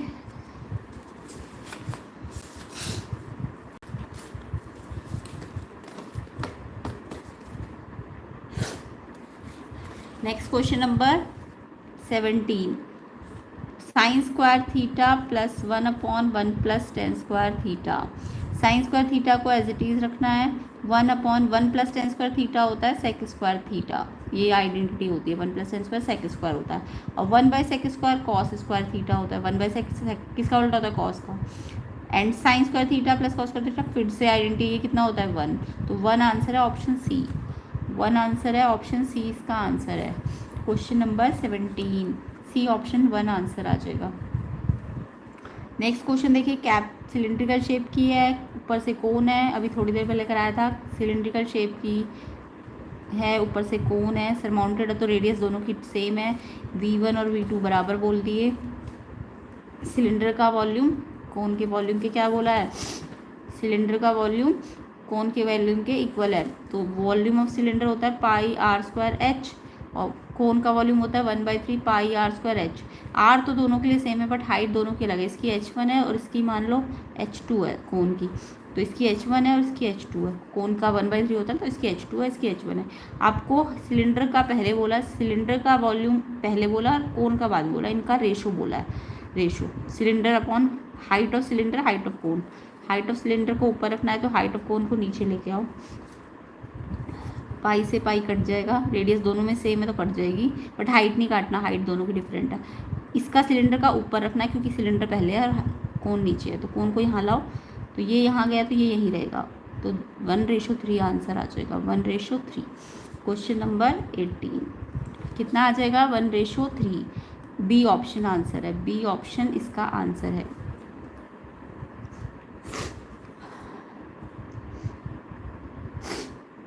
एजर्शन रीज़न मैंने सेट 1 में करा दिए है, सेट 2 में भी करा दिया, आप चेक कर लेना। आंसर मैं बता देती हूँ, डिटेल चाहते हो तो सेट 2 में मैंने डिटेल में समझा दी है।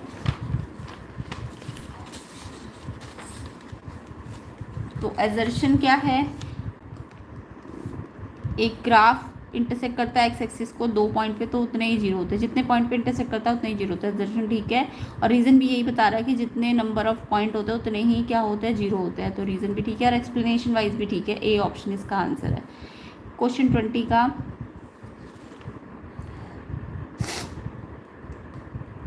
क्वेश्चन 20 में ये देखो, एक सर्कल में मैंने अभी बताया था टेंजेंट पे रेडियस जो पॉइंट ऑफ कांटेक्ट पे टच करती है वो 90 बनाती है। तो यहाँ पे ये पूरा 90 है, ओ बी टी कितना है 90, क्योंकि ओ बी परपेंडिकुलर है ना टेंजेंट पे पी टी पे। तो ये जो ओ बी टी बन रहा है ये 90, अब ये 90 दो पार्ट्स में डिवाइड हो रहा है, 70 और ये वाला एंगल 75 प्लस एक तो 75 और एक ए बी ओ पे। तो ये ए बी ओ हमारा 90 माइनस 75 करके आ जाएगा, जो कि आएगा 15, जबकि ये क्वेश्चन में बोल रहा है ये 25 आना चाहिए, तो 25 तो गलत है, 15 आ रहा है। ठीक है, तो एजर्शन गलत है, बट रीज़न सही बता रहा है कि जो टेंजेंट होती है अगर पॉइंट ऑफ कॉन्टैक्ट से कोई रेडियस पे होती है उस पर परपेंडिकुलर होती है, तो रेडियस रीज़न ठीक है, एजर्शन गलत है। डी ऑप्शन आंसर है। जब एजर्शन गलत हो रीज़न सही हो तो डी ऑप्शन होता है। ठीक है, तो ऑप्शन डी है 20 का, ऑप्शन डी 20 का। एजर्शन रीज़न में पहले वाला ए है, 19 वाला, और 20 वाला डी है। ठीक है, तो इस तरीके से हमारा सेक्शन ए कंप्लीट होता है। सेक्शन बी को हम नेक्स्ट पार्ट में कवर कर लेंगे। सेक्शन बी जल्दी से बताइए कमेंट करके किस किस को सेक्शन बी सी डी चाहिए।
सेट टू कौन सा वाला, basic standard?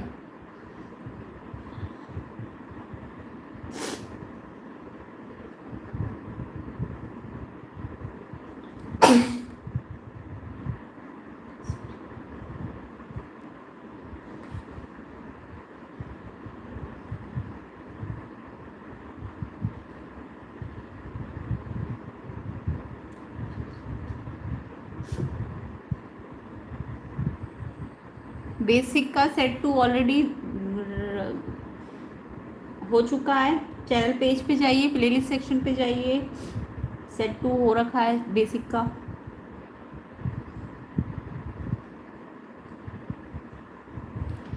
Set three basic, set three basic अभी थोड़ी देर में हो जाएगा। Set three basic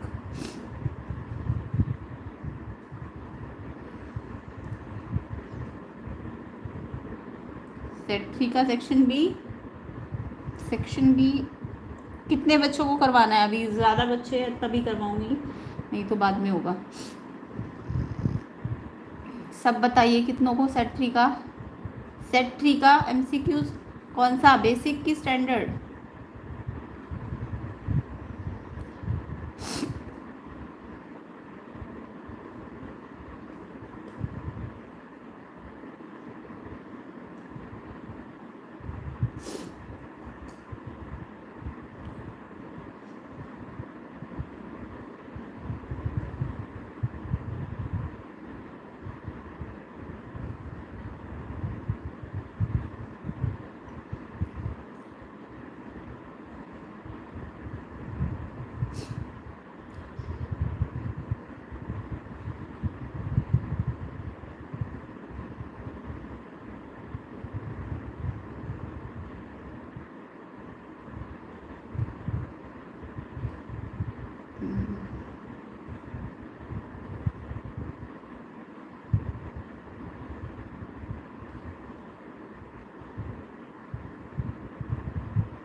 basic set 3 MCQs। चलो बेसिक के सेट 3 के MCQs अभी करवा देते हैं, फिर सेक्शन बी सबके एक साथ ले लेंगे।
बेसिक का सेट 3 कहाँ है?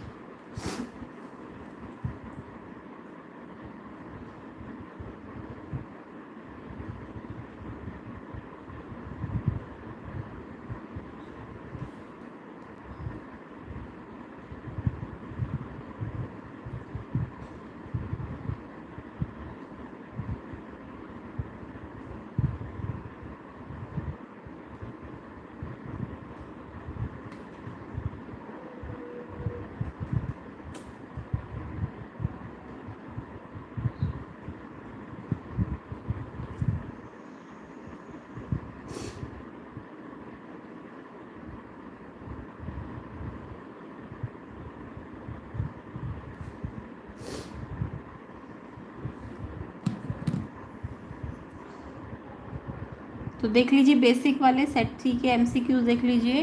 अगर बेसिक वाले बच्चे 430 S3 के जल्दी से देख लीजिए।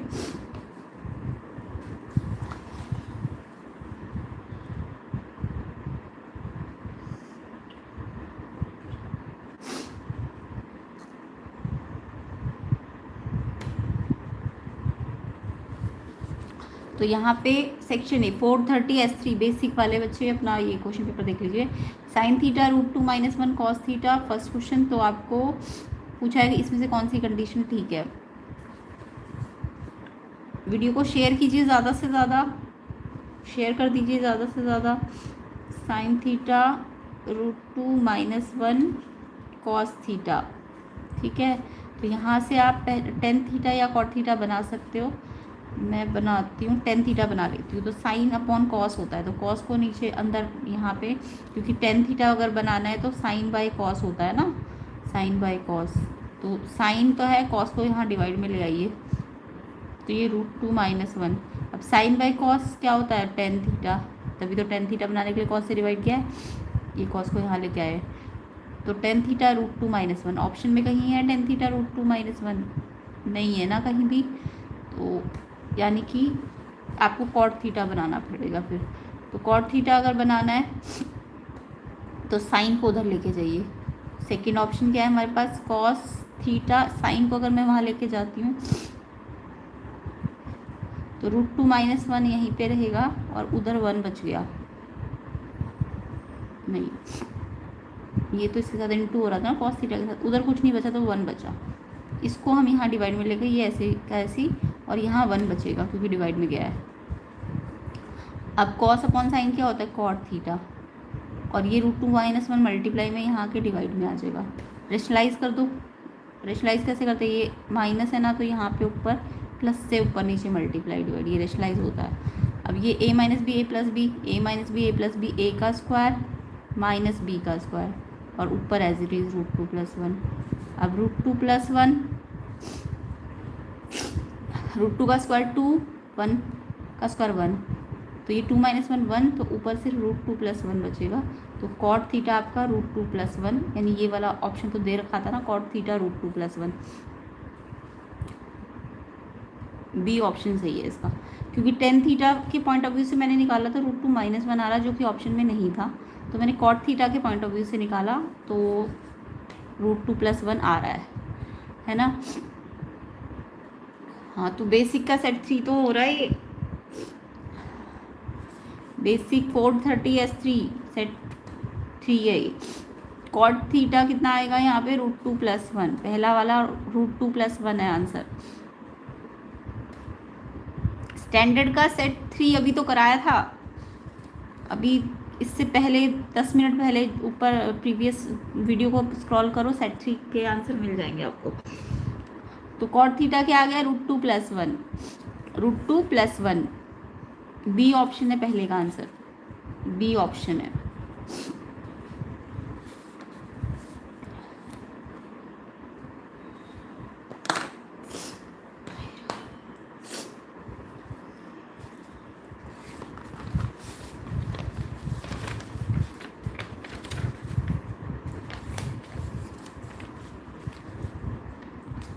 क्वेश्चन 2 है, if length of arc of circle subtending angle theta centre numerically equal to area of sector, length of arc area of sector के बराबर रखना था।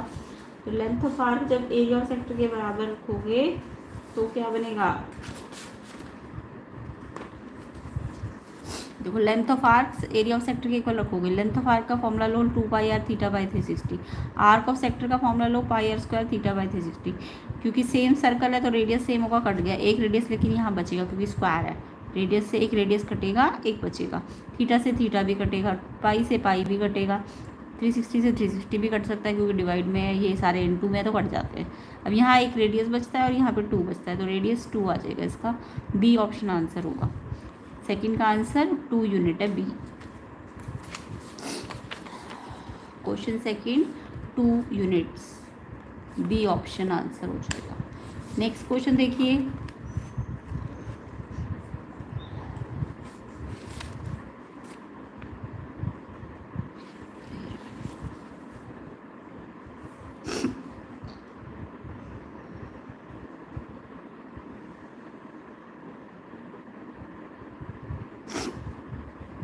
देर are 16 observation arrange in increasing order and median पूछिए। तो जब भी 16 observation होते हैं, यानी 16 ऑब्जर्वेशन का मतलब एन आपका इवन है, एन कितना है, इवन है, 16 इवन है, तो जब इवन ऑब्जर्वेशन होते हैं तो मीडियन 2 निकलती है, यानी कि आपको पहली n/2 निकालनी होती है, n16 का आधा करो 8th, यानी 8th नहीं है, 8 मीडियन नहीं, 8th ऑब्जर्वेशन मीडियन होगा। ऐसे एक और लेनी होती है, इससे एक एक्स्ट्रा n/2 से एक ज़्यादा, यानी 9th ऑब्जर्वेशन, और जब भी इवन हो तो 8th 9th का एवरेज निकाल के मीडियन आता है, 8th observation 9th observation upon 2। तो जब भी इवन होता है ऑब्जर्वेशन तो मीडियन में आपको 2 टर्म्स निकालनी पड़ती है, एक बार n/2, एक बार एक एक्स्ट्रा, और फिर उनका एवरेज निकालो, 8 और 9 डिवाइड बाई 2 तो मीडियन आती है। अगर इसी क्वेश्चन में ऑड होता, मान लो 15 होता, तो n ऑब्जर्वेशन ऑड होते तो फिर इस फॉर्मूले से मीडियन निकल जाती n + 1/2, तब आंसर सिर्फ 8 ऑब्जर्वेशन आता। अभी फिलहाल इनका एवरेज आएगा 8th और 9th का, सी ऑप्शन इसका आंसर हो जाएगा। ऑप्शन सी इसका आंसर है, 8th और 9th का एवरेज, सी ऑप्शन इसका आंसर है।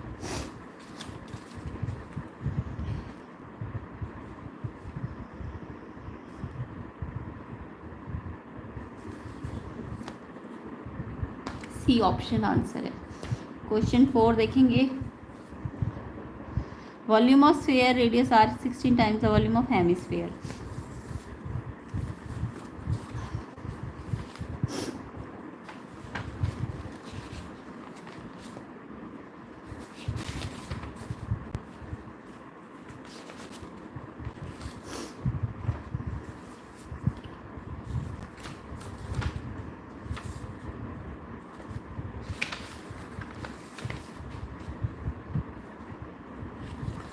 तो यहाँ पे क्वेश्चन है वॉल्यूम ऑफ स्फीयर 16 टाइम है volume of hemisphere.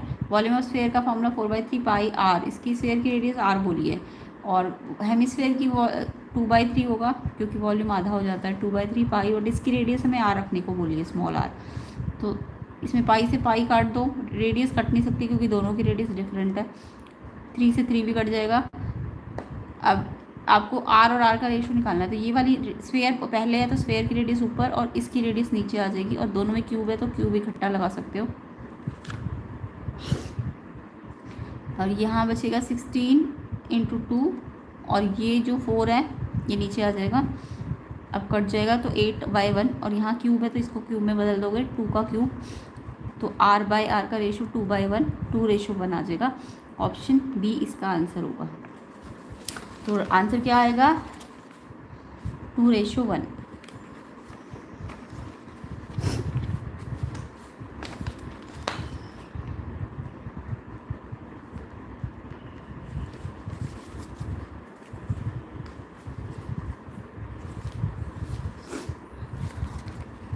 B option आएगा, फोर्थ का आंसर बी ऑप्शन आ जाएगा। बेसिक सेट 1, बेसिक का सेट 1 इसके बाद बन जाएगा, नेक्स्ट वीडियो में बनेगा, लेकिन सारे वीडियोस एक जगह पे आ जाएंगे। बेसिक का अलग से बन जाएगा। ए आपको दिया है, बी दिया है, और HCF निकालना है। तो सिंपल सा क्वेश्चन है, 2 की पावर 7, 3 की पावर 10, तो ए है आपका, और बी आपका है 2 की पावर 3, 3 की पावर 7। तो HCF में क्या करते हैं,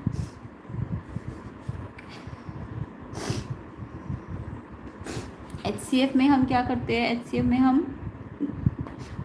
लीस्ट पावर लेते हैं, least power. 2 factor prime factor में लीस्ट पावर 7 है कि 3 है, लीस्ट पावर 3 है। 3 प्राइम फैक्टर में लीस्ट पावर कितनी है, 7 है।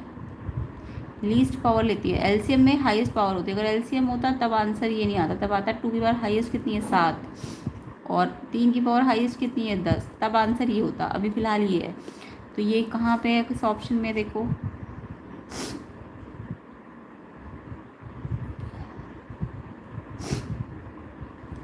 2 की पावर 3, 3 की power 7, option C, option C है इसका answer. Question 5th,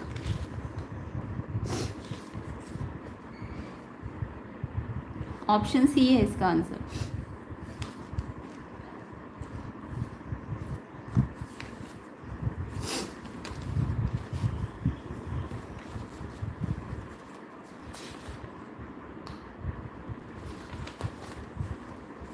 to x plus 3y = 5 and 4x plus ky = 10। Many solutions, many solution की कंडीशन लगा दीजिए। सेट 430S3, 430S3 सेट है, 430S3 सेट है। 6 क्वेश्चन देखेंगे।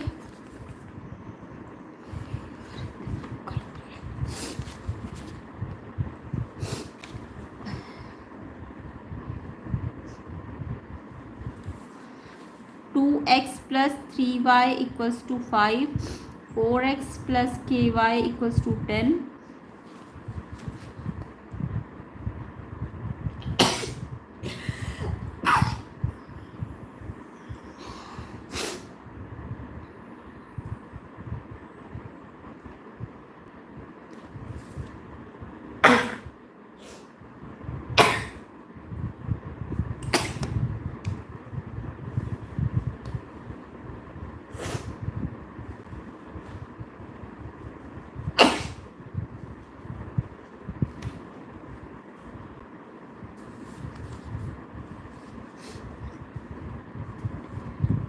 तो मैनी सोल्यूशन के लिए क्या कंडीशन होती है, A1/A2 इक्वल है B1/B2 इक्वल है C1/C2।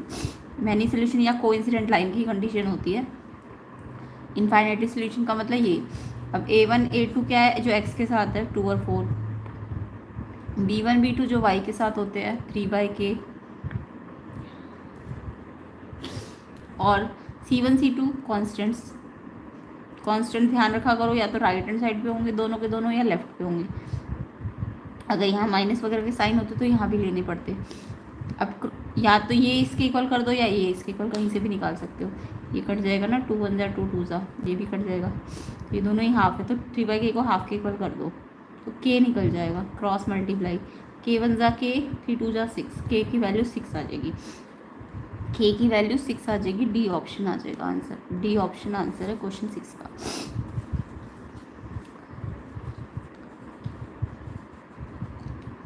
तो डी ऑप्शन इसका आंसर है। 7th क्वेश्चन देखेंगे।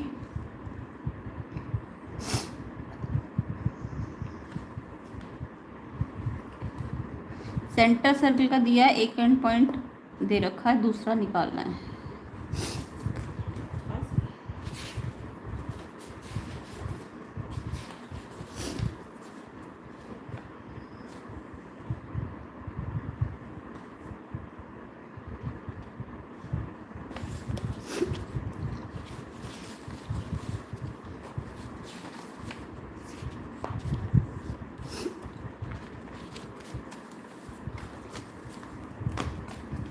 सेंटर जब भी दिया हो सर्कल का तो मिड पॉइंट फॉर्मूला लगाते हैं। सेंटर आपको 2 -3 दिया है और एक एंड जो है ए डायमीटर का वो 3 -10 है और बी आपको निकालना है। इसको x2 y2 मान लेंगे।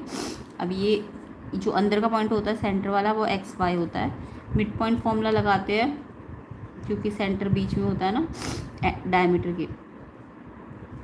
तो ये जो अंदर का x पॉइंट है ये तो x1, ये x1 y1 है। ए कोऑर्डिनेट को क्या बोलूँ, x1 y1 और ये x2 y2 है। x जो कैसे निकलता है, x1 और x2 को ऐड करके 2 से डिवाइड, ऐसे y निकलता है y और y2 को ऐड करके 2 से डिवाइड। x तो दे रखा है सेंटर कितना 2, x1 3 दे रखा है, x2 निकालना है अपॉन में 2, क्रॉस मल्टीप्लाई कर देना, 2 2 जा 4, 3 + x2 तो x2 आ जाएगा, 4 में से 3 को माइनस करके 1। सेम ऐसे ही y के लिए करो। y कितना दे रखा है -3, y1 दे रखा है -10, y2 निकालना है आपको, 1 में 2 क्रॉस मल्टीप्लाई कर दो, 3 2 जा 6, 6 माइनस का आएगा, माइनस है क्योंकि, और ये पूरा 1 से मल्टीप्लाई होके एज इट इज़ आ जाएगा।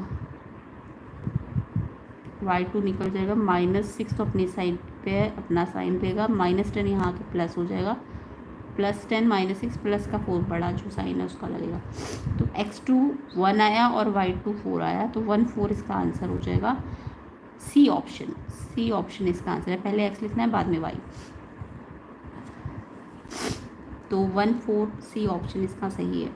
8th क्वेश्चन देखो, 4x² -25 का कैसा रूट है। तो जब भी नेचर ऑफ रूट पूछे तो डिस्क्रिमिनेंट निकालना पड़ेगा आपको।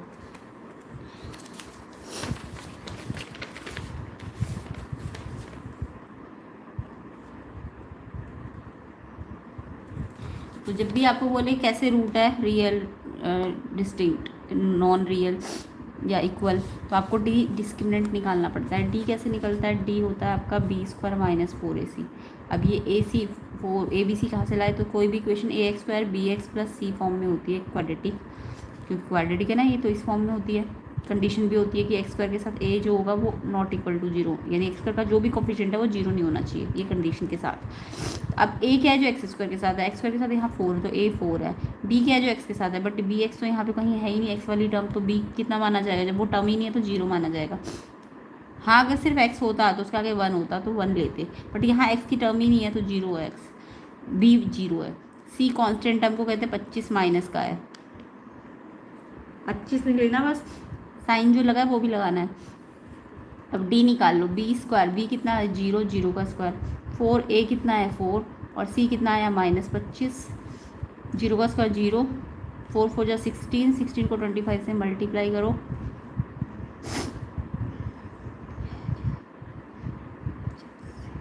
400, और 2 माइनस से मल्टीप्लाई में तो प्लस ही हो जाएगा। d प्लस का आ रहा है, देखो d जब भी पॉजिटिव आए या ग्रेटर देन 0 आए, d ग्रेटर देन 0 आए तो उसका मतलब 2 रियल रूट्स होते हैं, 2 रियल रूट्स होते हैं। अगर पॉजिटिव है तो 2 रियल रूट, अगर d नेगेटिव आता है तो no real root, no real root. और अगर d 0 आ जाता है तो d निकालने का मतलब b² - 4ac निकालना होता है। और फिर अगर वो 0 आ जाए तो 2 real and equal root, 2 real and equal root होते हैं, ठीक है, ये याद रखा करो। तो यहाँ तो d पॉजिटिव है तो 2 रियल रूट है बट इक्वल नहीं है, 2 रियल रूट है, 2 रियल रूट है, तो यहाँ पे रियल एंड डिस्टिंक्ट रूट है, real root of same sign के है। सॉल्व करके देख लेती हूँ। 4x² equal to 25, x² 25/4, x² है तो 25/4 का मतलब 5/2। अब देखो यहाँ मैंने सॉल्व करके देखा इसे x के लिए, 4x² -25 माइनस वहाँ जाके +25, x² निकालना है, मल्टीप्लाई हो रहा है, डिवाइड हो जाएगा, 25/4 स्क्वायर है तो रूट लग जाएगा, और रूट का मतलब 25 का रूट 5, 4 का रूट 2, और रूट है तो प्लस और माइनस दोनों में आता है, यानी एक रूट प्लस का आएगा और एक माइनस का आएगा। तो यहाँ पे रियल रूट के साथ कंडीशन भी दे दी ना, रियल एंड इक्वल तो नहीं है क्योंकि जीरो नहीं आ रहा, सिर्फ रियल है, और रियल के साथ दो अलग अलग, एक प्लस आ रहा है एक माइनस आ रहा है, तो यानी रियल एंड डिस्टिंक्ट रूट होगा, डिस्टिंक्ट, सी ऑप्शन है इसका आंसर। रियल के साथ साथ अलग भी तो आ रहा है रूट प्लस और माइनस, तो सी ऑप्शन इसका आंसर है। तो यहाँ पे ये याद हो जाएगा आपको। डी निकाल के देखो, रियल आ रहा है, अगर जीरो आता तो इक्वल भी होता, बट ये वाला कंडीशन नहीं है। अब रियल है कि रियल और डिस्टिंक्ट है कि रियल और सेम है, तो रियल के साथ साथ यहाँ पे मैंने एक्स निकाल के देखा तो ये दो अलग अलग साइन दे रहा है, तो इसलिए ये डिस्टिंक्ट रूट है, सी ऑप्शन इसका आंसर है।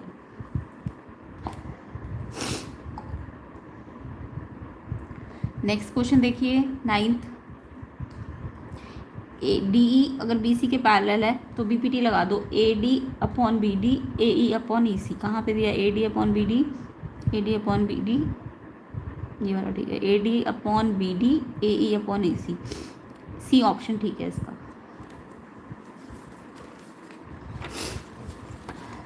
किसी भी ट्राइंगल में अगर कोई लाइन पैरेलल है तो हम बीपीटी लगाते हैं, A B C D E, तो बीपीटी क्या कहती है, ये अपॉन ये, यानी A D upon B D, A E upon E C, ये बीपीटी होती है। क्यों है बीपीटी, क्योंकि लाइन बोल दी पैरेलल है, क्वेश्चन में बोली है ना ये पैरेलल है, तो ये लग सकती है, A D upon B D, A E upon E C. अगर ये ऑप्शन ना दिया होता तो ये भी हो सकता था, ए डी ए ई को इधर ले आओ, अगर इसको नीचे लाए तो इसको ऊपर भेज दो, ये भी सही होता, ये भी सही होता। या फिर ये भी हो सकता था A D upon A B, A E upon E C, या ये भी हो सकता था B D upon A B, E C upon A C, ये भी हो सकता था अगर ये ऑप्शंस में नहीं होते तो अभी तो यही ऑप्शन में मिल गया हमको, तो यानी कि कौन सा ऑप्शन है, सी ऑप्शन है इसका आंसर। Question number 9।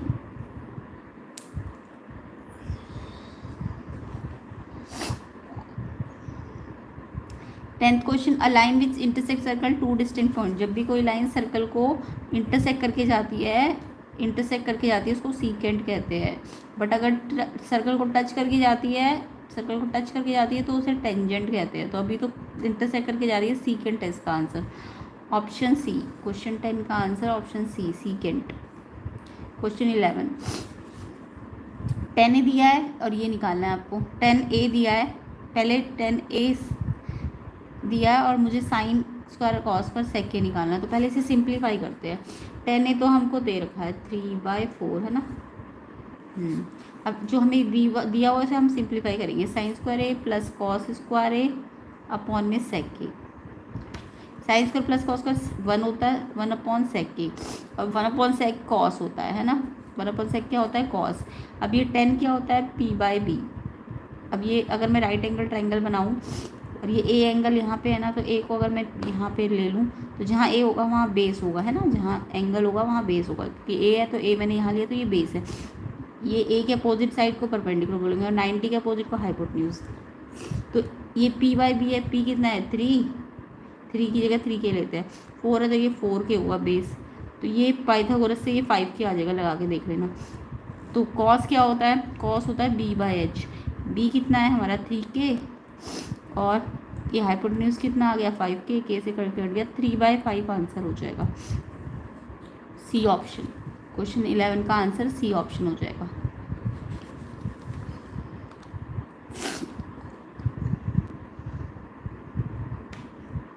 इतना टाइम तो नहीं होता, ये मैं समझा रही हूँ तो टाइम लगेगा, आप जब करोगे तो जल्दी जल्दी हो जाएगा, जिसको आता होगा।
यहाँ पे देखिए क्वेश्चन 12,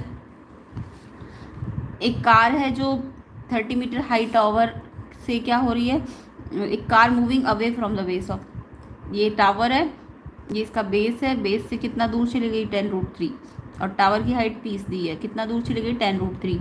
तो आपको पूछा है कि एंगल ऑफ एलिवेशन, यानी कि ये जो एंगल बना रही है कार किसके साथ, टॉप ऑफ टावर के साथ, वो निकालना है, थीटा निकालना है आपको।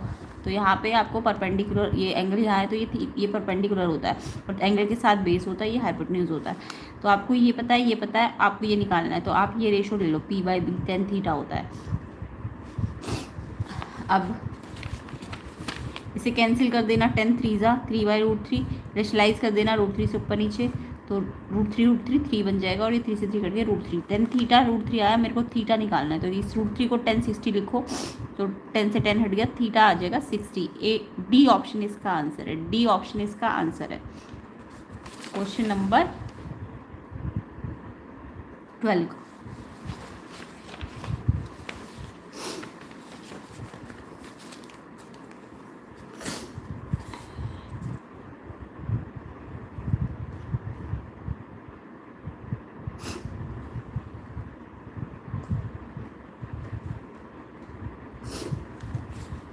तो क्वेश्चन 12 का आंसर डी, थीटा 60 डिग्री आएगा। 13 बोला है कि एक आर्क जो है, when degree measure of angle by an arc, angle दिया हुआ है आर्क का और उसका सेक्टर का एरिया निकालना है। सिंपल एरिया ऑफ सेक्टर का फॉर्मूला लगा दो। एरिया ऑफ सेक्टर क्या होता है, πr² θ/360, मतलब जो सर्कल की आर्क है उसने सेंटर के साथ कितने का एंगल बनाया वो दे रखा है आपको 90, और जो कॉरस्पॉन्डिंग सेक्टर बन रहा है इस आर्क के साथ, ये सेक्टर बन रहा है, तो इसका एरिया बोला है। तो ये निकालना है, पाई की जगह 22/7, रेडियस कितनी है 6, रेडियस दी है, नहीं रेडियस निकालनी है, तो पाई की टर्म में ना क्वेश्चन का आंसर, तो पाई को ऐसे ही रहने दो, रेडियस भी ऐसे ही रहने दो। थीटा 90 डिग्री बोला, अपॉन 360, 90 से ही कट गया, तो ये आ जाएगा 1/4 πr²। कौन सा है, बी ऑप्शन आ जाएगा आंसर। क्वेश्चन 13 का आंसर बी ऑप्शन आ जाएगा। 14 देखो जल्दी से,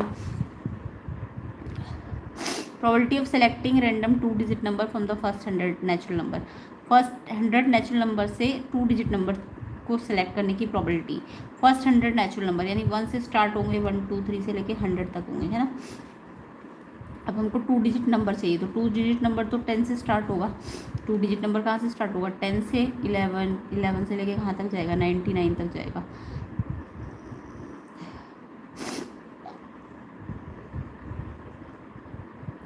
है ना, मुझे प्रोबेबिलिटी इसकी निकालनी है, लेकिन मुझे टोटल दिया है ये वाला। तो टोटल तो 1 से 100 तक कितना होगा, टोटल 1 से 100 तक, बिटवीन नहीं है ना क्वेश्चन में, बिटवीन तो नहीं है फर्स्ट 100, तो ये 1 से 100 सारा लेना है। तो कैसे निकालते हैं इसको, 100 में से पहले 1 को माइनस करना, कितना आएगा 99, लेकिन जब भी ऐसा होता है तो एक एक्स्ट्रा आता है उसमें, तो जो भी आएगा जब बिटवीन ना हो तो 100 में से पहले 1 को माइनस करो 99, फिर एक प्लस करना होता है 100। अगर बिटवीन होता तो 100 में से 2 माइनस कर देते तो 98 माना जाता।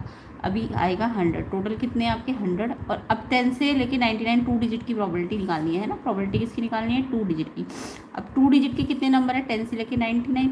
अब इनको कैसे करोगे, पहले वही रूल, ये इसमें से इसको पहले माइनस करो 10, अब यहाँ भी बिटवीन नहीं है तो एक प्लस करो, तो ये आएगा 90, है ना। तो जब भी ये नंबर पता करने को कितने हैं तो इसमें से इसको माइनस करो, और फिर जो आए उसमें एक एक्स्ट्रा करो। अगर बिटवीन नहीं, अगर बिटवीन है तो फिर 2 एक्स्ट्रा माइनस करने पड़ेंगे। तो ये 100 और ये 90 आ गया, तो प्रोबेबिलिटी आ जाएगी 9/10। 9/10 कितनी प्रोबेबिलिटी आ जाएगी, 9/10। क्वेश्चन 14 का आंसर 9/10 होगा, बी ऑप्शन है, बी ऑप्शन इसका आंसर है, ऑप्शन बी। किस किस का आंसर 9/10 आया कमेंट करके बताइए।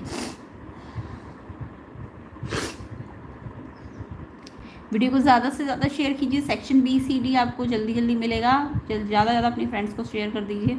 A number is chosen at random from the numbers, probability the square of this number is less than और इक्वल टू 1। मतलब एक नंबर निकालना है इन सारे नंबर से जिसमें स्क्वायर करे तो वो लेस देन या इक्वल टू 1 आए।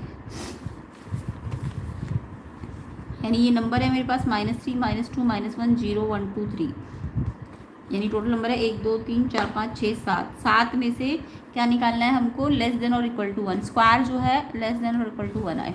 तो देखो टोटल नंबर्स तो मेरे पास 7 है, प्रोबेबिलिटी में हमेशा ध्यान रखा करो टोटल तो नीचे लिखा जाता है अगर कुछ रिमूव ना किया हो।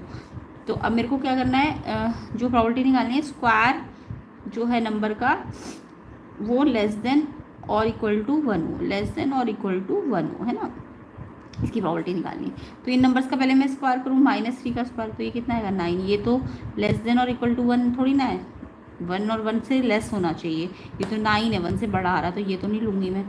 फिर मैं -2 का स्क्वायर करूँगी, ये कितना आ रहा है 4, ये भी नहीं ले सकते क्योंकि 1 और 1 से कम आना चाहिए। और फिर लो -1 का स्क्वायर, तो ये कितना आएगा 1, ये ले सकते हो क्योंकि 1 के इक्वल भी आ सकता है।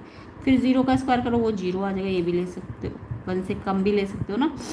और फिर आप 1 का स्क्वायर करो तो वो 1 आएगा, ये भी ले सकते हो। 2 का स्क्वायर लोगे तो 4 आ जाएगा, ये नहीं लोगे। 3 का स्क्वायर करोगे तो वो 9 आ जाएगा, ये भी नहीं ले सकते क्योंकि कंडीशन है लेस और इक्वल टू 1 होना चाहिए। तो कितने लेंगे, 1 2 3, 3 नंबर लेंगे, तो 3/7 प्रोबेबिलिटी आ जाएगी। क्वेश्चन नंबर कौन सा था ये, 15 का आंसर क्या है 3/7, ऑप्शन सी। ऑप्शन सी किस किस बच्चे ने टिक किया है, बिल्कुल ठीक है उनका आंसर। नेक्स्ट क्वेश्चन देखेंगे, LCM of the smallest odd prime number and greatest 2 digit number. तो यहाँ पे देखेंगे स्मॉलेस्ट ऑड प्राइम नंबर। देखो प्राइम नंबर वैसे 2 से स्टार्ट होते हैं, 2 3 5 7, 1 ना प्राइम है ना कंपोजिट है, ये याद रखा करो। तो प्राइम नंबर 2 से स्टार्ट होते हैं, 2 3 5 7 जो अपने टेबल में आते हैं। तो 2 तो देखो इवन होता है, तो हम 2 तो नहीं ले सकते, तो सबसे छोटा ऑड वाला प्राइम नंबर क्या आएगा। अगर सिर्फ स्मॉलेस्ट प्राइम नंबर होता तब 2 लेते, बट ऑड है तो 3 लेना पड़ेगा, है ना। ग्रेटेस्ट 2 डिजिट नंबर 99 होता है, इसके प्राइम फैक्टर कर लो 3 3 11, प्राइम फैक्टर तो आते होंगे ना 3 3 11।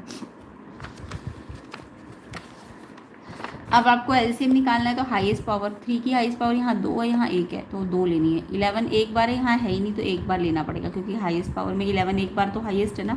तो 3 3 9 × 11, 99 आंसर होगा, ऑप्शन बी इसका आंसर होगा।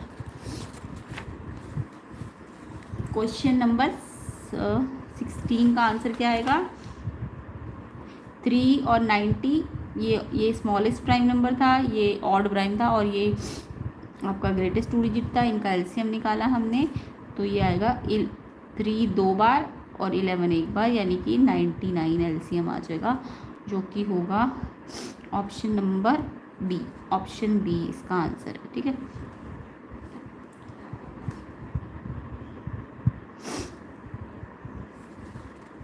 नेक्स्ट क्वेश्चन देखेंगे, 1 root this equation is 1, other root निकालना है। तो सिंपल ही क्वेश्चन है ये भी।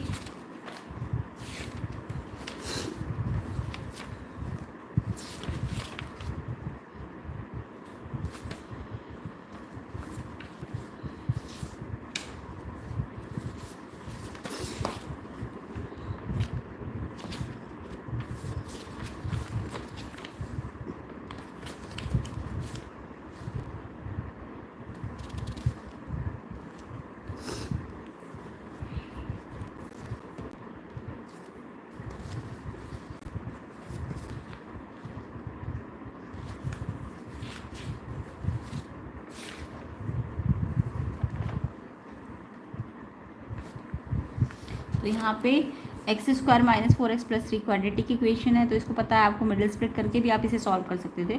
तो मिडिल स्प्लिट अगर जब करना आता है आपको, तो यहाँ पे x - 1 और x - 3, यानी x एक 1 आएगा और एक 3 आएगा, तो 1 तो हमें दिया ही हुआ है, 3 आ जाएगा आंसर। या फिर आप ऐसे भी कर सकते थे कि x 1 है, अब आपको पता है x क्या है, इसका सॉल्यूशन है, एक रूट है, तो यानी ये अल्फ़ा है। अब आपको पता है क्वाड्रेटिक में अल्फ़ा + बीटा क्या होता है, -b/a, माइनस फॉर्मूले का b कितना है, इसका b देखो x के साथ होता है -4, और अपॉन में a क्या है, x² 1, x² का कोएफिशिएंट 1 है, तो ये +4 आ गया, और एक अल्फ़ा आपको 1 दिया, बीटा आपको निकालना था, तो 4 - 1 3 आ जाएगा, तो ऑप्शन सी इसका आंसर हो जाएगा।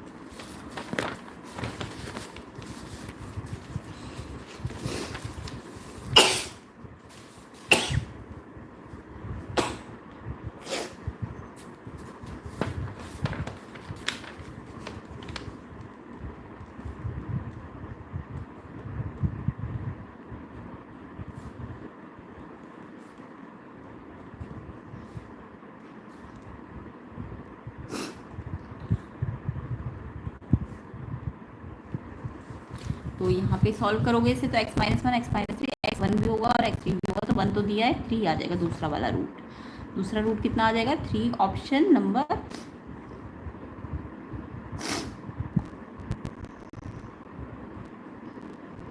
3, सी ऑप्शन इसका आंसर होगा। अब क्वेश्चन 18 देख लो।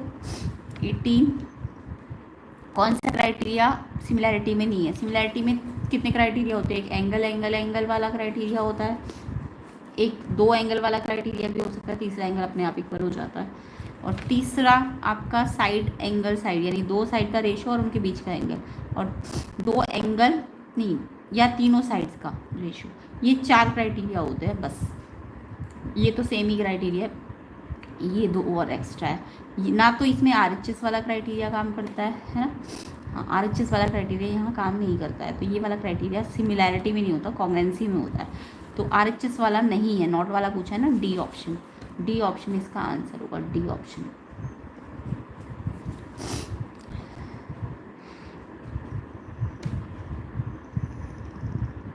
बाकी एजर्शन रीजन मैंने सेट 1 और 2 में करा दिए, वही एजर्शन रीजन यहाँ भी होंगे, तो आप चेक कर लेना इसके सेट 1 और 2 को, तो उसमें भी जो एजर्शन रीजन है वही होंगे शायद। ठीक है, तो आई होप आपको समझ आ गया होगा। कमेंट करके बताइए कितने क्वेश्चन ठीक है इसमें से। वीडियो को शेयर कीजिए ज़्यादा से ज़्यादा, ताकि सेक्शन बी सी डी इसका जल्दी से जल्दी बन जाए। सेक्शन बी सी डी आपको नेक्स्ट पार्ट में मिल जाएगा इसका। वीडियो को ज़्यादा से ज़्यादा शेयर कीजिए एंड कमेंट करके बताना एग्ज़ाम कैसा गया, एंड इस सेक्शन ए में कितने मार्क्स आ जाएंगे आपके, कितने सही है।